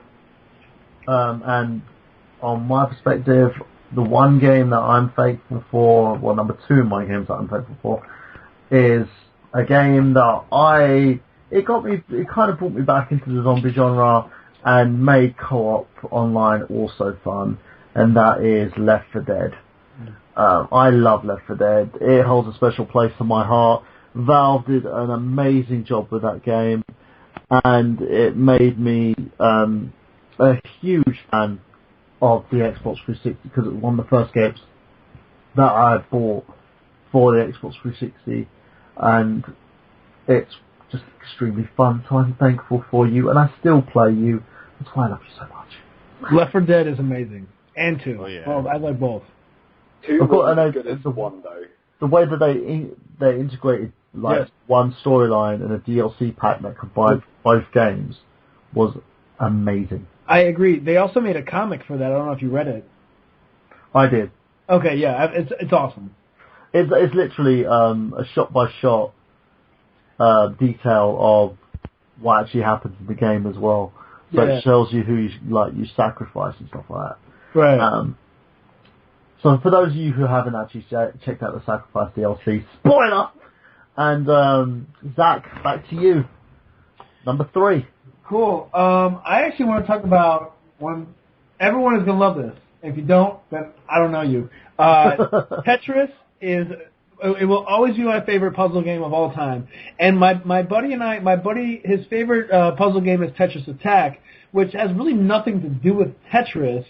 They just kind of branded it Tetris to kind of, so people could take a familiar name. But the game is so good, it could have just had its own name. But I whatever. Anyway, that's neither here nor there. The original Tetris is my favorite puzzle game of all time. Nothing will ever top it, in my opinion. It's the most addicting thing. I mean, I don't know what it's like to fucking do hardcore drugs, but I'm guessing it's something like it. So anyway, I love Tetris, and it's so simple yet so perfect. You can be hooked forever. It's a game I've never beaten. I don't know what level I've gotten up to. I know like level 20 I think is the last level, and then it's just kind of like infinite from there until you die. I don't know what level I've ever gotten to, but I've never gotten to level 20 or anything. But game rules. It's addicting. There's so many versions of it now. You can definitely find one that you like. It's awesome. Play it. Yeah, you should know by now. And Sean Walker. This game is one of my favorite games of all time, even though I came 4th in my tournament with my friends, and that is the Halo series. Any Halo game apart from the 4th one, because that was just awful. But the woman from 343 Studios, I'll bang. I'll let her speak on my mic. But yeah, I finished both in my tournament, so I didn't get my Xbox One, which I used to pay £5 a month towards, and I'm quite frankly disappointed that my group of friends aren't still doing it. So if Mystery Woman from the E3 conference at Proof Office Studios, call me, I'll give you the exclusive. And Miguel? I'm gonna say one game that I hold close to me is, and it's not necessarily a great game either, but it does have a special place in my history, and that would be Spyro 2, Ripto's Rage. And the reason I put it up there is because it's the first game that I ever beat 100%. That I got every little item, every little thing ever. You know, up until that point, I didn't have many PS1 titles at the time, and there weren't really many games prior to that had an aspect to where once you beat the game, you can go back and unlock everything else, at least that I've played. So Spyro 2 was one of the first games that I had to beat, because have any of you guys actually played that game? Oh, yeah. I've just picked it up, but I haven't played it yet. All right, so at the end of the game, spoiler alert, by the way. At the end of the game, you reach. At the end of the game, you reach. All right. The, when something is older than 10 years, there's no spoiler alert needed. Okay. So at the end of the game, you reach almost this like amusement park in the sky level type thing, and off to the side in this area, there's this one door that can only be unlocked if you complete every single item, get every single little gem, every single little. Did you have the little crystals where it was the green crystal wrapped with the yellow trim, or was that 3? I don't remember. But anyway, if you collect every little item in the game, you unlock what's behind this door. So, you know, I'm like, I gotta know what's behind that door. So you played the game endlessly and collected every single little item, beat every single quest, did everything, and I finally found out what's behind the door.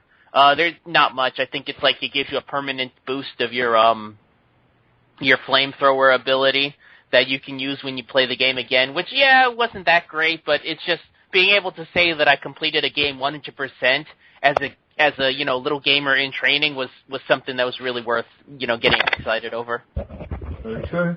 I was gonna say I do, before you guys go on, I do have some little trivia for Spyro the Dragon for you guys. Awesome. Or not really trivia, but just a little did you know. The drummer from the Police, Stuart Copeland, was actually the guy that did the music for the first Spyro the Dragon game. I actually knew that because I actually went on Did You Know Gaming's channel. Oh, yeah? Mm-hmm. I found that out a long time ago with those PlayStation Underground demo disc. They had an interview with him. Yeah, apparently he was like super excited to actually score that game. Oh yeah. And he was, from what I was hearing, they took turns in terms of having, because he was from a time where every single game company wanted a mascot, and Spyro was born of that idea. Now you can actually recently see Spyro in the Skylanders series, which is kind of cool. Well, the Skylanders series was originally Spyro, wasn't it? Yeah, Spyro's Adventures. His name in the title?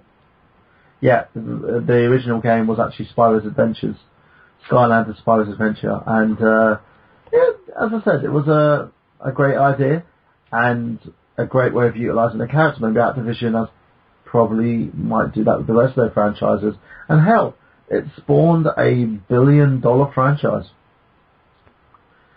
So, Damien, you're next. Another game that I'm thankful for is probably Mortal Kombat, and reason for that is that I remember being a kid, and my father was a brilliant parent. Yeah, right.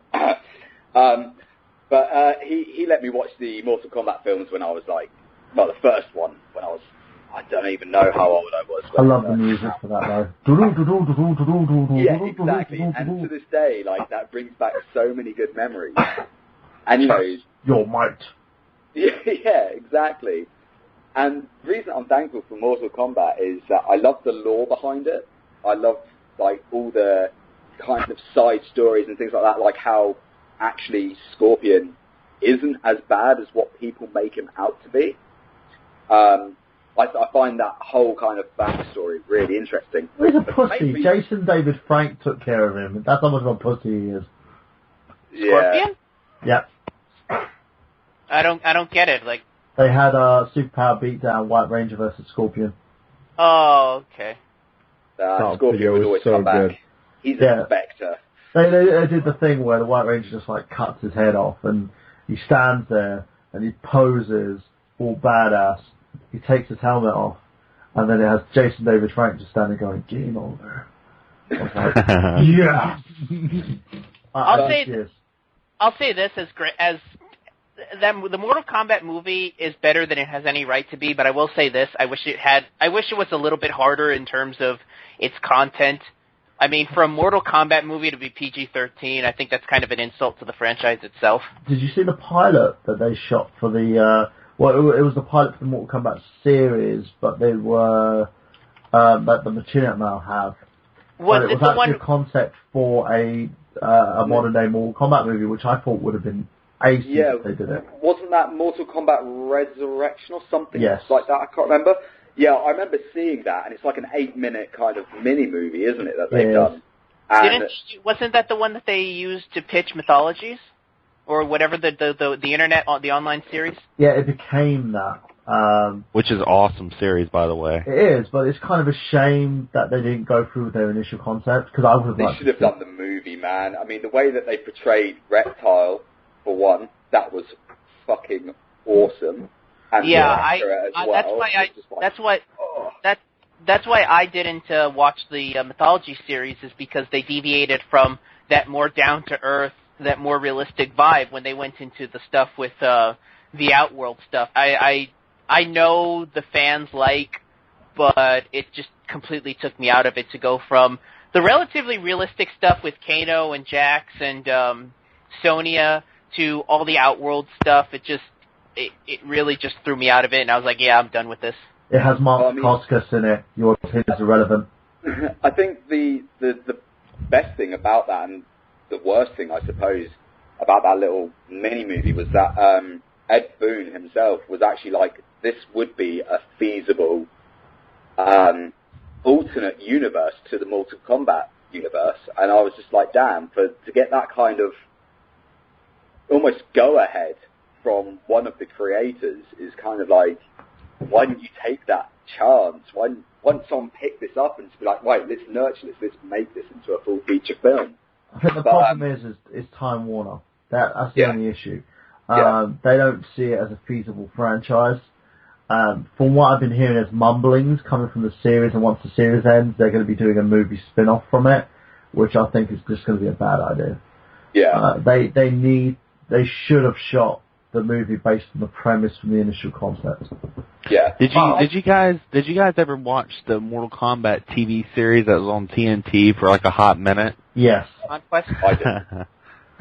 And the fact that they actually it was kind of realistic in terms of portrayals of the characters, and it broke down the lore and mythology a lot better, but the way it ended so abruptly just annoyed the crap out of me. Because they literally had Shere Khan just destroy everybody. But to be honest, my main point... Sorry. No, I was going to say, of all the movies that have been like video game to silver screen, there aren't too many that I could say were really that terrible besides that time they tried to make a second Silent Hill movie. The last Resident Evil movie was dog. Oh, no. Actually, the first and second Resident Evil movies were great. The second one was okay. Everything after that was complete bullshit, but yeah. The Legend of Chun-Li. Every concept was the same for the Resident Evil movies. Well, The Legend of Chun-Li, my brother goes to me, I saw it in a bargain basement bin for £1. And I looked at him and said, well, £1 would be paying too much. I actually saw that movie in theaters. Spend that quid on a hook. Old bastard. Yeah. Did you walk out there? Did you go on a date, Xander? No, I was hanging out with my sister, and she was like, we're going to go see the new Street Fighter movie. I didn't even know about it. And I'm like, there's a new Street Fighter movie, badass. So I went to see it, and then like, once I saw like the dude from Black Eyed Peas was Vega and the really bad special effects, the only thing that was good about it was the dude that plays Luke Kane was in it. But that was about it. The thing about it, the moment you say the legend of freaking Chun-Li, you know that movie's going to be bad. Did you guys see the Mortal Kombat Legacy on YouTube? Yes. They actually got, what's his name, Shang Tsung from the original Mortal Kombat to come back. How fucking badass was that? Yeah, that was so cool. Also the fact they've got Mark Dacascos as Kung Lao. I was just like... Oh, yeah. That's literally a nerd boner from the 90s. And those people who don't know who Mark Dacascos is, most would probably know him from the Iron Chef like TV series, but he's so much more. He was an amazing martial arts actor way back, and you got to just check him out. He's in that series at the moment, and they've done a whole load of new things with it as well, including doing a darker story for Liu Kang, which works so well. And there's no clear-cut hero of the story at the moment, so it's something to check out. They're going to be doing season 3 soon. Machinima I've licensed that. I don't know how long they're going to be doing those, but they are really, really good. So really good short videos. And who was the guy that was actually directing it as well? Wasn't it the dude who actually does the Fast and Furious? He directs the Fast and Furious movies. Rob Cohen? I think so. Was it Michael Bay? No, it's Kevin... Sorry, that was a joke. Kevin Techeron, or whatever the heck his name is. Well, I know Rob Cohen directed the first one, John Singleton directed the second one, and I believe it's some Asian director, but I can't remember his name. He's done 3 to 6. It's Kevin Techeron. I believe that he directed that Justin Bieber docu-film, Never Say Never. Oh, no. No, you're thinking of... No, I know who that director is. He's the guy that directed the most recent G.I. Joe movie, actually. Justin Lin is the one that directed the Fast and Furious movies. The guy you're thinking of, let me just, what? G.I. Joe. Ladies and gentlemen, just to let you know that the show is going to be going into archive, and we will be continuing our conversation on there. Not too much to tell you the truth. We're going to be continuing on our video games that we'll be thankful for. Probably touch a little bit more in terms of this whole Mortal Kombat thing, and then be working on our plugs. So you can catch us on that if you want to catch the full archive episode. It will be ready for download and stream probably in a couple of hours. So we'll see you then, guys, as we continue to go and continue with the show. Now. And by the way, you're thinking of John Chu. He's the one that directed the Justin Bieber movies. He directed the Step Up movies 2 and G.I. Joe Retaliation, which I heard is actually way better than it has any right to be.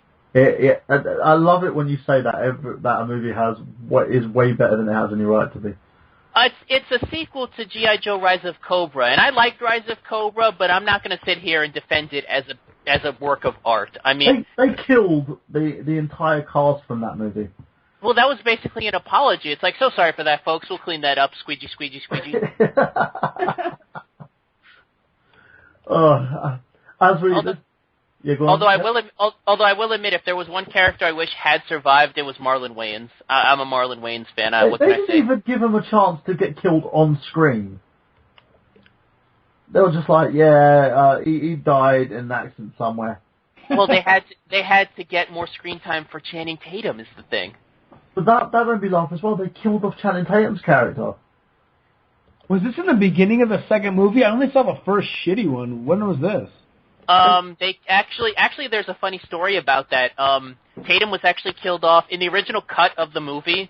He was supposed to be killed off like really early into the first movie, but I believe it was Universal or whoever made was producing the movie forced the director to film more scenes with Channing Tatum because this was at the time that like Magic Mike was coming out and things like that. So they wanted more Channing Tatum in because he was testing well with audiences. So they had to delay the movie a whole year to film more Channing Tatum footage at the beginning of the movie. So he still dies in it, but he dies further down in the movie than was supposed to. Oh, maybe I turned that fucking thing off. I don't remember anyone dying. I don't know. Well, it's Channing Tatum. Everyone should turn it off. Yeah, I think it's funny. Well, I think it's funny they say tested well with audiences. I think it was just like Testicle well in audience? no. What I was gonna say was that like in Magic Mike, I haven't seen it, but I'm guessing it's just like a male stripper type movie. Broads love that shit. I'll tell you, it's the real sequel to G.I. Joe. Yeah, that's the actual sequel. Yeah, it's the second Rise of Cobra. You know what? I don't care. The Rock was awesome in that movie. Well, I got to see it first, but The Rock is awesome in anything he does. So no, but the reason why he's awesome is not because he's a great actor. He's awesome because he's huge.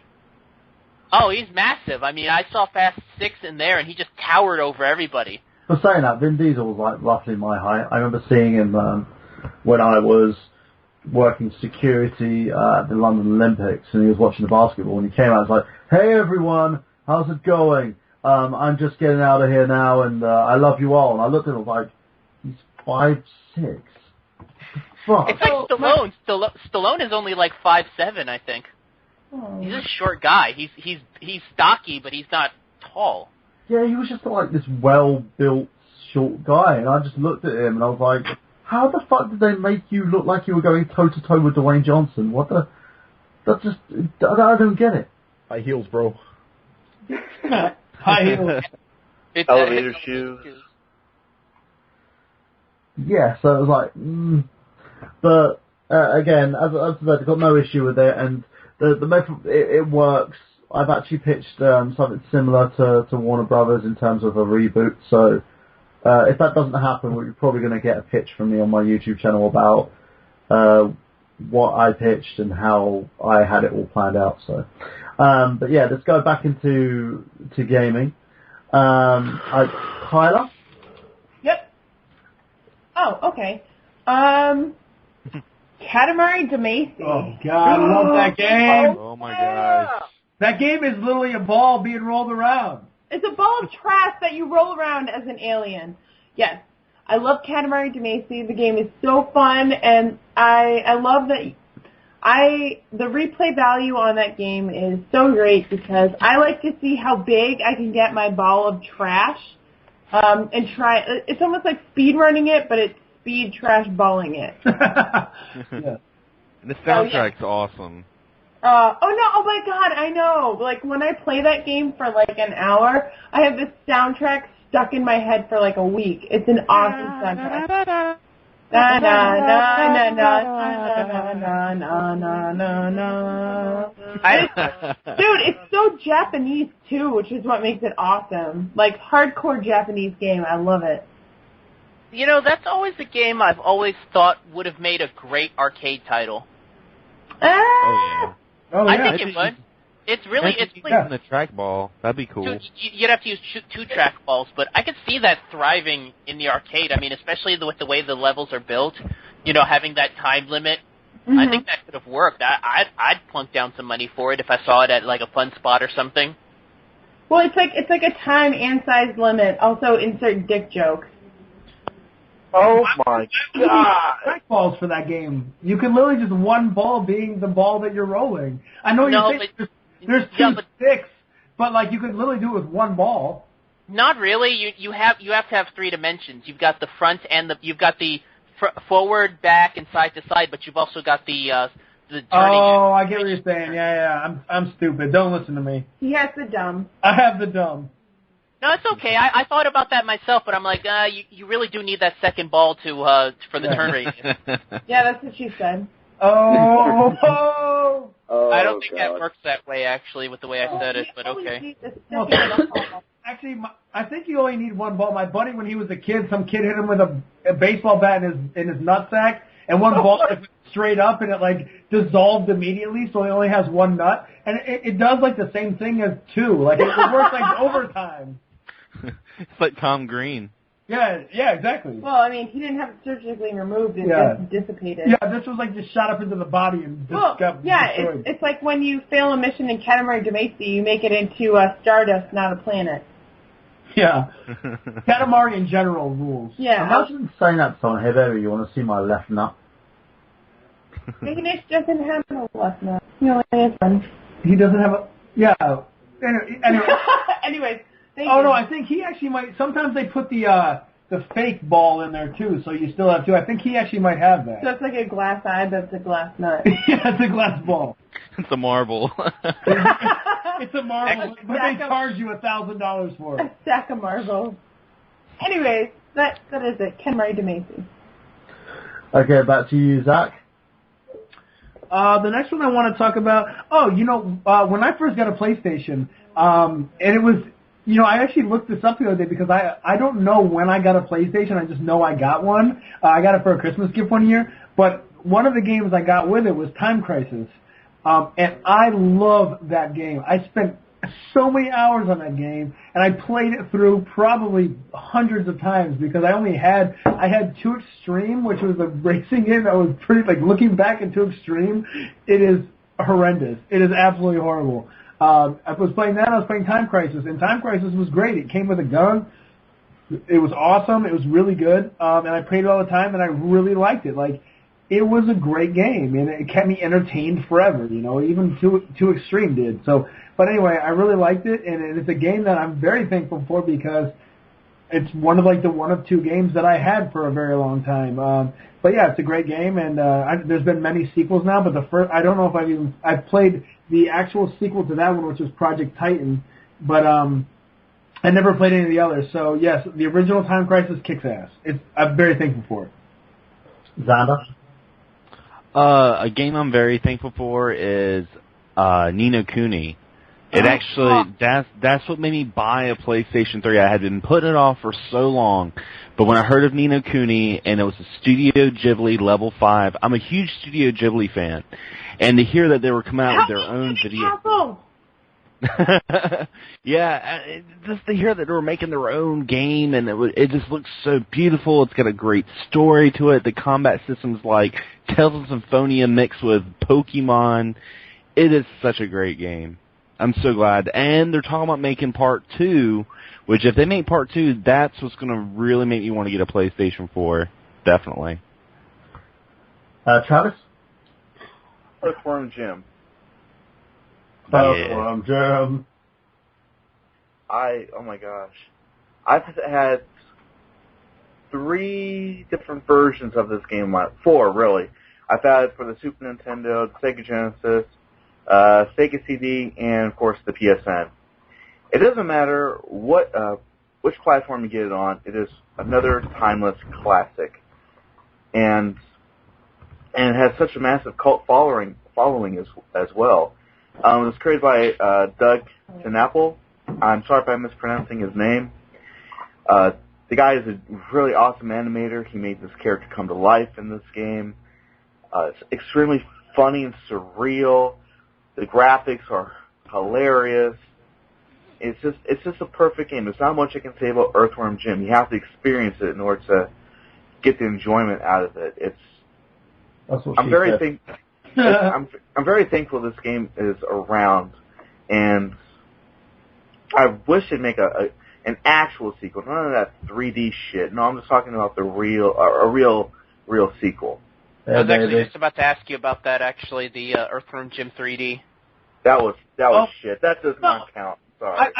Okay, let me say something about Earthworm Jim 3D. I personally thought that game, I know made by Rockstar actually made that game. I felt that they continued like the craziness of Earthworm Jim. Like maybe the game wasn't the best, but I felt like concept-wise they kept it going. Like that game was bizarre as shit. And I feel like the original Earthworm Jim was Earthworm Jim 2 when you had snot or whatever the hell that thing was on your back that you could like swing from the ceiling with. And when they made the third one, I thought it was just as crazy and bizarre, and I personally thought it was great. It was crazy and bizarre, but the camera was horrendous. It was hard for me to keep track of where I was supposed to be going. I hated that camera so bad. Yeah, camera kills many games. But regardless, I want a true sequel. That's what I want. And I know the fans out there are wanting that too. If not, can we at least get a port of Earthworm Jim 2? Because that was also a really good game. I have that for the SNES, actually. I want to get the Sega Saturn so I can get that version because that one looks a lot prettier. That's the one that I have, and it definitely rules. Awesome. But Earthworm Jim, grateful. Very grateful. Okay. Okay, and Sean? I have no idea. He's given up. We'll go with Pokemon. Oh, you bitch. Okay. we'll go with something else. We'll go. You know, you guys Dragon Ball can Z, have why the not? same. You guys can have the same game, but you just need to explain why. No, I'll go But with if we DPZ, just for the lazy answer, just because I wanted to be a Super Saiyan. Boom. Damien? Pokemon. Literally, that was. I can't believe you stole those words out of my mouth. Did he now? He did. He literally reached in there. Pulled him out with a purpose. Yeah. Is it safe? Well, just about. But yeah, Pokemon. I grew up with Pokemon, and well, I say I grew up with Pokemon. I never really grew up. So, yeah, I absolutely love Pokemon with a passion. I loved every aspect about it. I loved the TV show, no matter how annoying Ash was. I could get over that. I cried at the episode when Ash and Pikachu almost split up. I welled up. It's okay, dude. It's all right. I did too. Yeah, exactly. It's the song is what it is. That awful song. And like the Pokemon movie, when Pikachu starts crying because Ash is all turned to stone and starts crying, and you know, man, I was only like, I can't remember how old I was, but I saw that in the cinema, and you know, I was practically crying then. I collected the cards. The very best. No one ever was. Dun, dun, dun, dun. Don't get me started. Catch them with my business. To train them is my cause. That song is just badass. That actually makes anyone else's opinion against Pokemon void. When I had my car, I used to drive around and put that on full blast. Like, I had some decent speakers in my car as well, and that shit would go on full blast. And Did you do a gang sign while you were listening to it? Oh yeah, bro, all the way. But yeah, like literally, like with Pokemon, like I collected the cards. I've had every single one of them, except for the new ones. I haven't yet got X and Y, just because I've been strapped for cash. So I will pick them up at some point. I'm really excited to play them. They're just so good. I know, man. I've looked at it and I'm just like, oh my god, I want it. But I'm that much of a coconut that I've actually got a Pidgeot tattooed on my chest, and it's a true story. You have what tattooed on your chest? A Pidgeot? I have Pidgeot. Okay, why? The final form of Pidgey, man. Yeah, dude, come on. Why not? Yeah, because he's fucking awesome. Like, he's the best. Like, I don't know. It's just the way he looks and everything, and it's I fucking love Pokemon. And as I said earlier, you know, loved it that much that I managed to get ahead while playing it. So you know, Pokemon rules, and you got a blowjob during. Yeah, exactly. You know, fucking Pokeball Go. Yeah, I'll give you a Pokeball. Squirtle!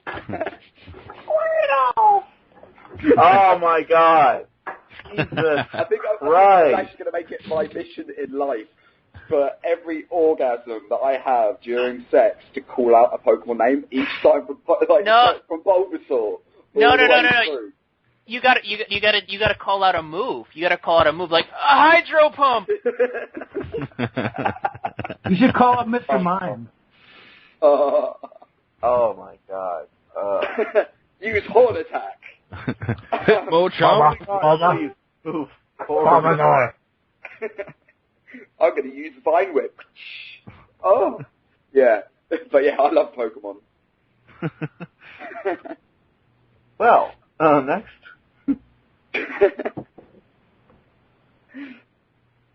Okay, who am I missing out here? Because I know I missed someone.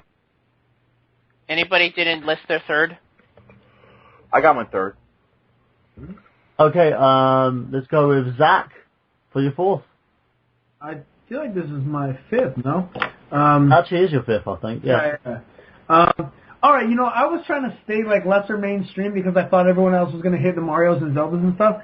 But whatever, Chrono Trigger is one of my favorite games of all time, and I've beaten it multiple times, and it's awesome. The story of Chrono Trigger is probably the best told story ever. and it's done so well, especially back in the day of Super Nintendo. Like, I feel like Chrono Trigger was so far ahead of its time because there was so many things. Like, you know, there was so many time periods and characters, and Magus was a hidden character that you actually could get, spoiler alert, and he was so badass, and the game kicked ass, and there was, you know, you're seeing people in different times and different dimensions, and you can connect them back to where they originated from, and, you know, you can learn dual text, where two people can do one move together. You can learn triple text, where three people can do one move together. You can do all kinds of shit. The artwork was done by the guy who did Dragon Ball Z. Just everything about Chrono Trigger rules, and I guess in this day and age, it kind of seems like Chrono Trigger is kind of the go-to game, and that's why I hadn't brought it up until now. I thought somebody else might have brought it up, but it's really like, it's just that good. It's that good, and it stands the test of time, and it kicks ass, and everything about it rules. And yes, Chrono Trigger, yes, love it. I just want to interject here.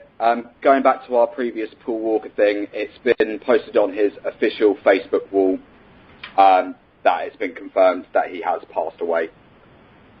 Oh, wow. It was, it states here, passed away today in a tragic car accident while attending a charity event for his organisation, Reach Out Worldwide.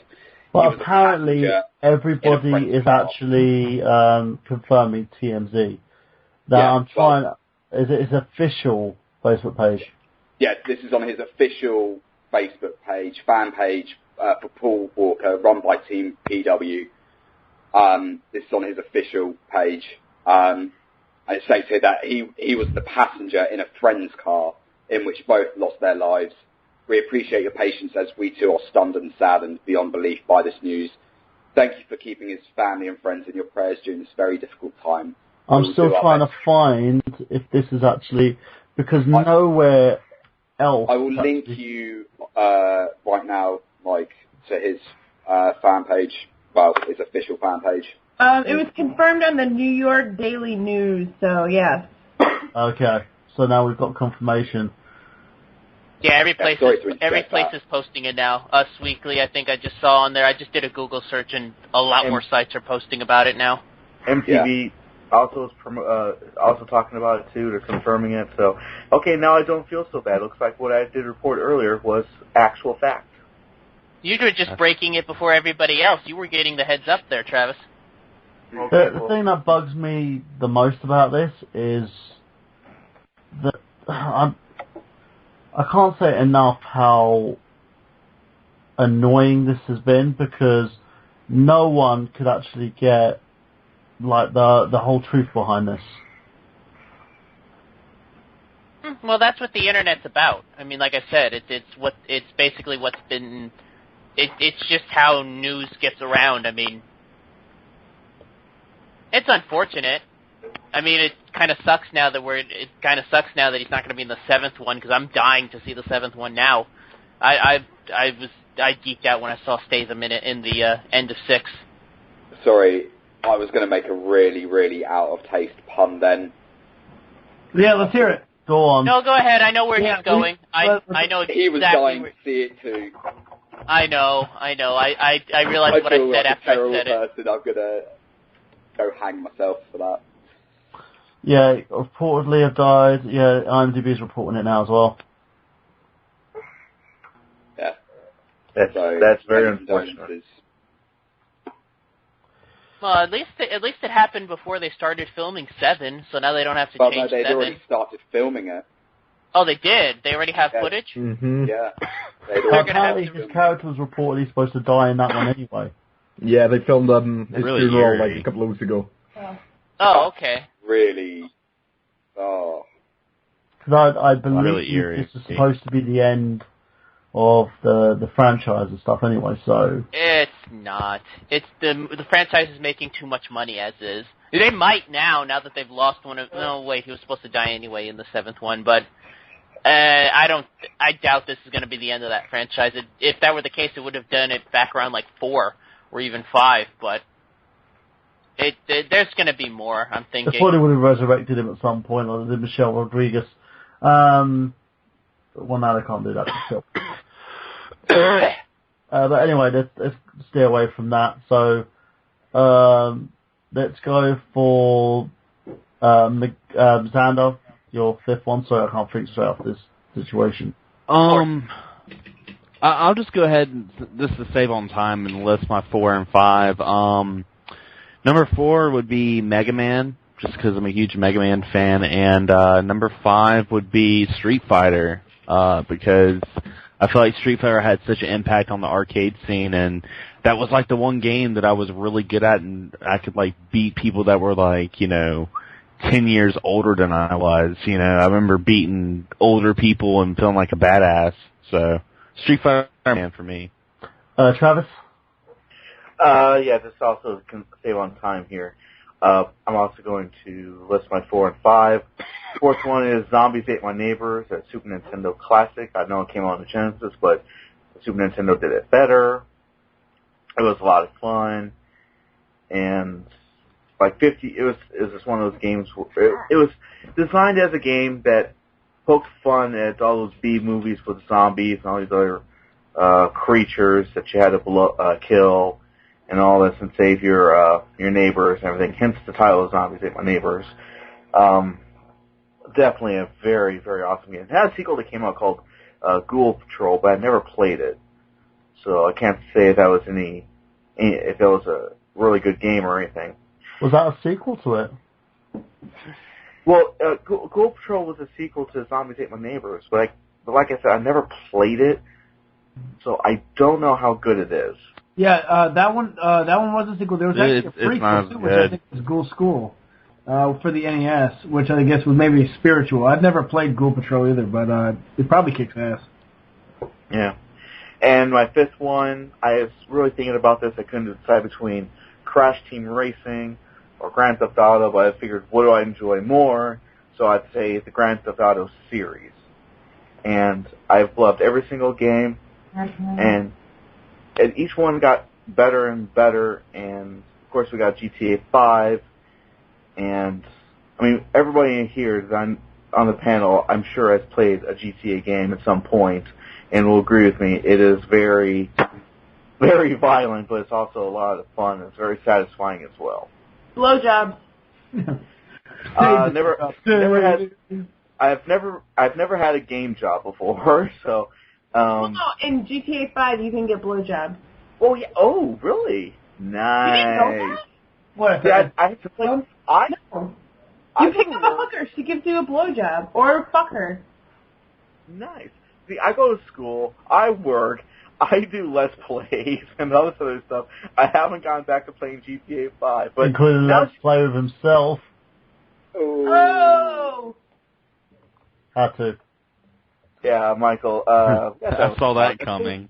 I told you not to watch me when I'm wanking. It's your Connect. But anyways, now that you tell me that goes on in the game, screw everything. I'm going to go give me a blowjob. A virtual one. Damien? Oh, crap. I had one in my head a minute ago. No, before you go there, don't even go and there. then he ejaculated it. I've gone too far tonight.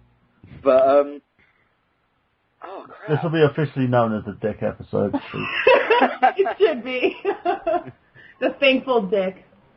Yeah, pretty much. I'm going to go with, as one of them, Time Splitters. Time Splitters 2, actually. I spent a lot of my teen years playing Time Splitters with one of my friends and having great fun with it. But what's the other game that I was going to go about? Come back to me in a minute. Give me a minute to try and think about it. Okay, Miguel? I'm going to put my fourth most thankful game that I'm thankful for. I'd probably go with Super Mario Brothers 3. And the reason I'm thankful for that one is... Wait, did somebody already mention that one before? I mentioned the Super Mario Brothers series, but I didn't go on exactly one game, so go ahead. I went with 3, and the reason I went with 3 is because, to me, that's the definition of comfort gaming. I mean, that's a game that I can just, if I'm ever bored, just pop in with my copy of Super Mario All-Stars and just, I could play through that entire game in a day and just, feel satisfied. And it's one of those things to where I can play it as long as I can, and if I don't feel bad if like something happens and I have to replay it. It's just one of those games that, it just goes in, comes out, and it's just screw you all, okay? You know what I'm trying to say. No more, all right? But it's just a comfortable game. It's just it doesn't tax you too hard, It just.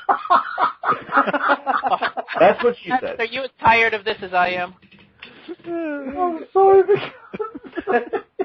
All right, my number 5 then is going to be. I'm going to go with Banjo-Kazooie, and the reason I'm going to go with this one is because I'd probably say in terms of platformers, it doesn't get any better than this game. I just think it was perfectly designed. I thought the levels were imaginative. I thought the controls were well done. I think what got me the most though is a lot of people put Super Mario 64 as like one of the best platformers of that era. I'd put Banjo-Kazooie higher than that for one simple reason: the writing. I thought the dialogue was incredibly funny. I thought the banter between all the characters was genuine. It really was more than just Mario going around aimlessly trying to save the princess. There were actual characters behind it, and with that, and obviously the great controls, I'm going to put Banjo-Kazooie as my number 5. I love that game, and screw you, Rare, for Nuts and Bolts. That was such a disappointment. Sean? Yeah, I'm going to go with Super Ghouls and Ghosts, just because of how hard it is, and I still haven't completed it to this day. And what's not to like about running around in... What? Always love hard games.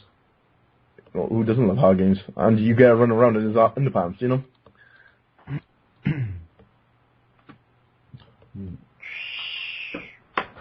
And let's go back to you, Travis. I already gave my 4 and 5. Oh, you did already? Damien? I'm still completely lost as to what I had for my 5th. And that's really infuriating, because I had a really good one. We'll come back to you. Kyla? Well, I will give you my 4 and 5 because I have to go to bed very soon. I actually tossed up in a salad between Bloody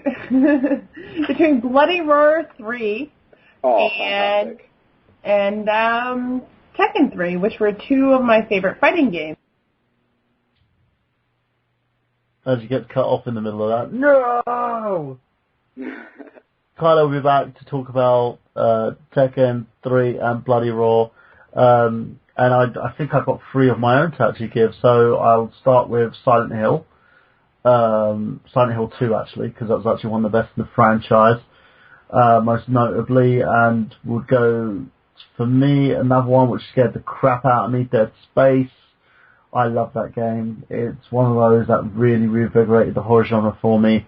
The Grand Theft Auto series of games, sort of those are the first games that allowed me to actually experience the open worldness of gaming, to do whatever the hell I like, and also to go on missions and just do, rob cars and cause havoc. Now, before we end the show, of course, hopefully we can get Kyla and Zach back for some plugs. Wait, did everybody else get their 5 out? I think everybody else did. Guys, has everyone got their 5s? A bonus one, Skyrim. Aha. We were going to do controls tonight, but it looks like the show's actually taken it's gone further than it should have done, in terms of the whole Paul Walker situation. Don't blame it on Paul Walker. It was all the penises. Well, it's your fault for being in a room of penises, Miguel. And so let's go on to the plugs, of course. Not the butt kind, of course. But we'll actually go to the normal plugs. So let's go with Sean Walker first. Sean, Oh, really? Why do I always have to go first? Yeah, just check out my YouTube channel. It's, I love your sloppy seconds, Sean. Yeah, it's youtube.com/SeanC1989. I am in the middle of doing a Let's Play of Batman Arkham City. Currently part 5 and 6 is in the middle of being edited, and it will be up Sunday evening. Awesome. Zach, Kyla, of course. Oh, is this plug time? Oh, it's plug time. Oh, okay, like I'm butt sorry. plug time. We lost connection there. Yeah, is this plug time? Yep. Hold on. If they're back, they should be able to finish what they were talking about in terms of their fives. Go for that it. sounds Finish. fair. Oh, Finish I'm what sorry. you're talking about, and then plug yourselves. Okay. Well, I wasn't sure when it cut out because our Skype has been really wanky all evening. But anyways, so if you guys didn't hear, my 4 and 5s were Bloody Roar 3 and Tomb Raider 2. Awesome. And our plugs consist of... You guys can go to YouTube and just search Getting Your Nerd On. You guys can find us there. Also, you guys can find us on Facebook, searching Getting Your Nerd On. And occasionally you can catch us on Twitch, streaming whatever games that we're playing on PS4. Our name on Twitch is also Getting Your Nerd On. Yeah. And finally, you can catch the band that I play in, metal, punk band, comedy band, metal band. If you go to Killtac9, that's KILLTAC 9, .bandcamp.com. Want to say, yeah, anyway, search Killtac9 Bandcamp, you'll find it. Yes, thank you. Bye. And you can also check their recent videos as well on nerdgenius.com, along with a load of our other hosts. I'm thinking of horses. Hosts. Along with our hosts, of course, and also on the I Got Gameplay Facebook page. Every time they post a video, I always try to make sure that I keep in track and help them post more for the sites as well to get their content up. And they also have content posted with this gentleman, Xander Scullion. Go for it. We love you, Michael. Love you too. Well, you guys can check me out on YouTube. It's youtube.com/Xander Scullion. I also host a podcast, Access Gaming Podcast. You can listen to it on podomac.com or subscribe to us on iTunes. And right now, our current episode that we did last week, we're having a contest that you can listen to the episode and you can have a chance to win a digital copy of The Legend of Zelda Oracle of Seasons for the 3DS. So definitely check out the episode because the contest will be ending on Tuesday. Awesome. So make sure that you guys actually get involved in that.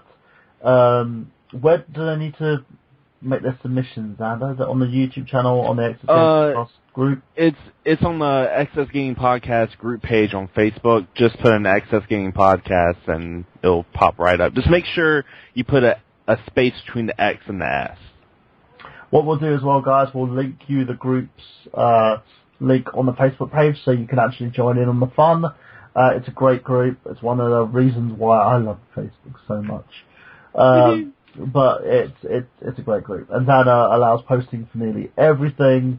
Well, nearly everything. But still, it's fun. And this is the first is this the first giveaway that you've actually done for Access Gaming Podcast? It's not the first. First one I did was like last Christmas. I gave away Sega Genesis with 3 games. So he is a very generous man. So make sure that you guys get yourselves involved in this. And if I knew and I wasn't a friend of his, I probably would have got involved as well. Conflict of interest, people.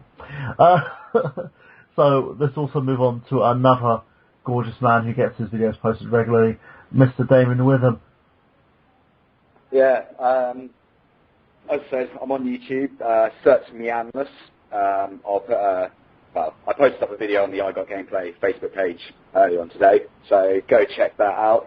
And also follow me on Twitter, which is @Farico_Meandless as well. And I'm sure Mike won't have a problem with me posting that up on the I Got Gameplay Post as well. as much as you like, my friend. I intend to. Also, we have another gentleman, Mr. Sean Walker. Did you talk? Oh, yeah, he did, didn't he? Travis, my head is going all like fuzzy with this whole things that have been going on today. Too much is going on for my little brain. Go on, Travis. Yes. Earlier today, I posted a new episode in Rose Colored Let's Play Skull Monkeys Part 2, and this went up earlier this afternoon. Have a lot of fun with this game. It's another one of my favorites, and please check it out. www.youtube.com/rose-colored-let's-play. Also, while you're checking it out, go over to my other YouTube page of www.youtube.com/rose-colored-reviews, a show where I take a look at classic games, television shows, and movies, and through rose-colored lenses, I see they still stand the test of time. And I'm also on Facebook.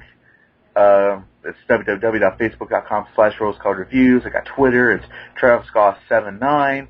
And check me out Tuesday nights, each and every Tuesday night, from 8 p.m., starting at 8 p.m. Eastern, 7 p.m. Central for Geek Speak. And this week we're going to be talking about Mario versus Sonic. Choose a side and call us up here on MegaPowersRadio.com. Yeah, we're also going to have a couple of our IGG hosts guesting on that episode, so make sure you guys check it out. If you're an IGG faithful and you love this show, you can also check out Geek Speak. And is it Wednesday, Travis? Or is it Tuesday? It's Tuesday, 8 p.m. Eastern, 7 p.m. Central. Tuesday, 8 p.m. So make sure you guys actually check that out. If you're from the UK, that means 1 a.m. Greenwich Mean Time. Miguel? Fanboysanonymous.com. Check out 90s Kid Presents, which is the blog that I have. I just posted up part 2 of my top 16 games of the late 90s. Working on part 3 right now. Other than that, check out the next episode of This Job for Hire. That's Burhan's show. I'm assuming that it's going to be the script that I wrote, so hopefully check that out once he finally gets that posted up. Other than that, I really don't have anything else to really plug. Yeah, for episode 3 of This Job for Hire, it is going to be posted soon. We've got 2 more scenes to film, and I'm just trying to get the actors in to do not the actors that we actually listed, just a couple of This Job for Hire regulars to do that scene. And it's literally just a sound off. So it's going to be great. It's been filmed. The majority of it's in the cam.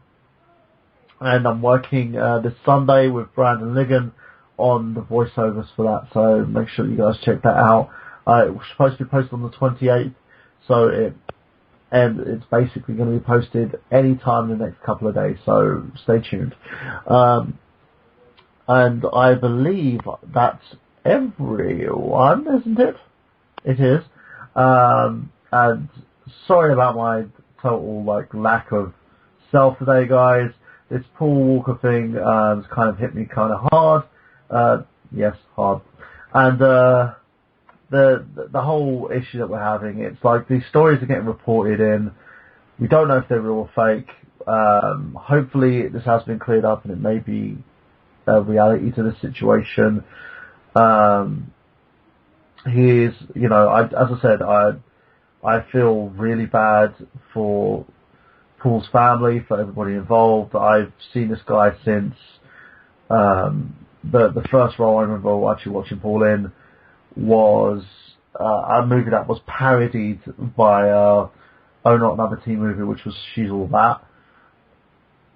He's progressed on there, basically going to the Fast and Furious roles, and then was coming into his own as an actor. It's kind of, when you see someone like that on television or films all the time, and then to have something like this happen, if it is true, it's scary.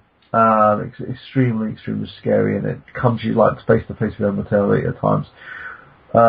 But that's enough about that. Again, you want to hear more about Hollywood news and television and stuff like that, check out Geek Speak. This is probably not the place to do it. I Got Gameplay is strictly gaming.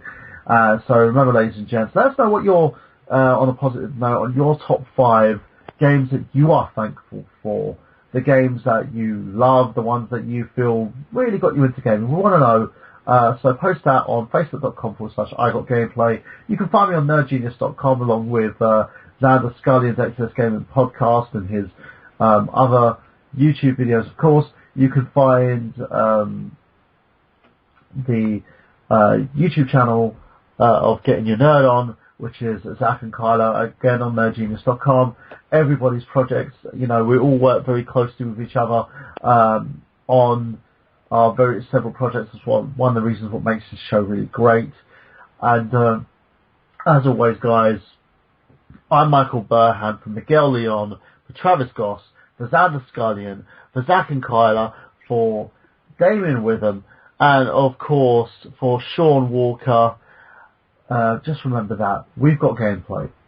Have you?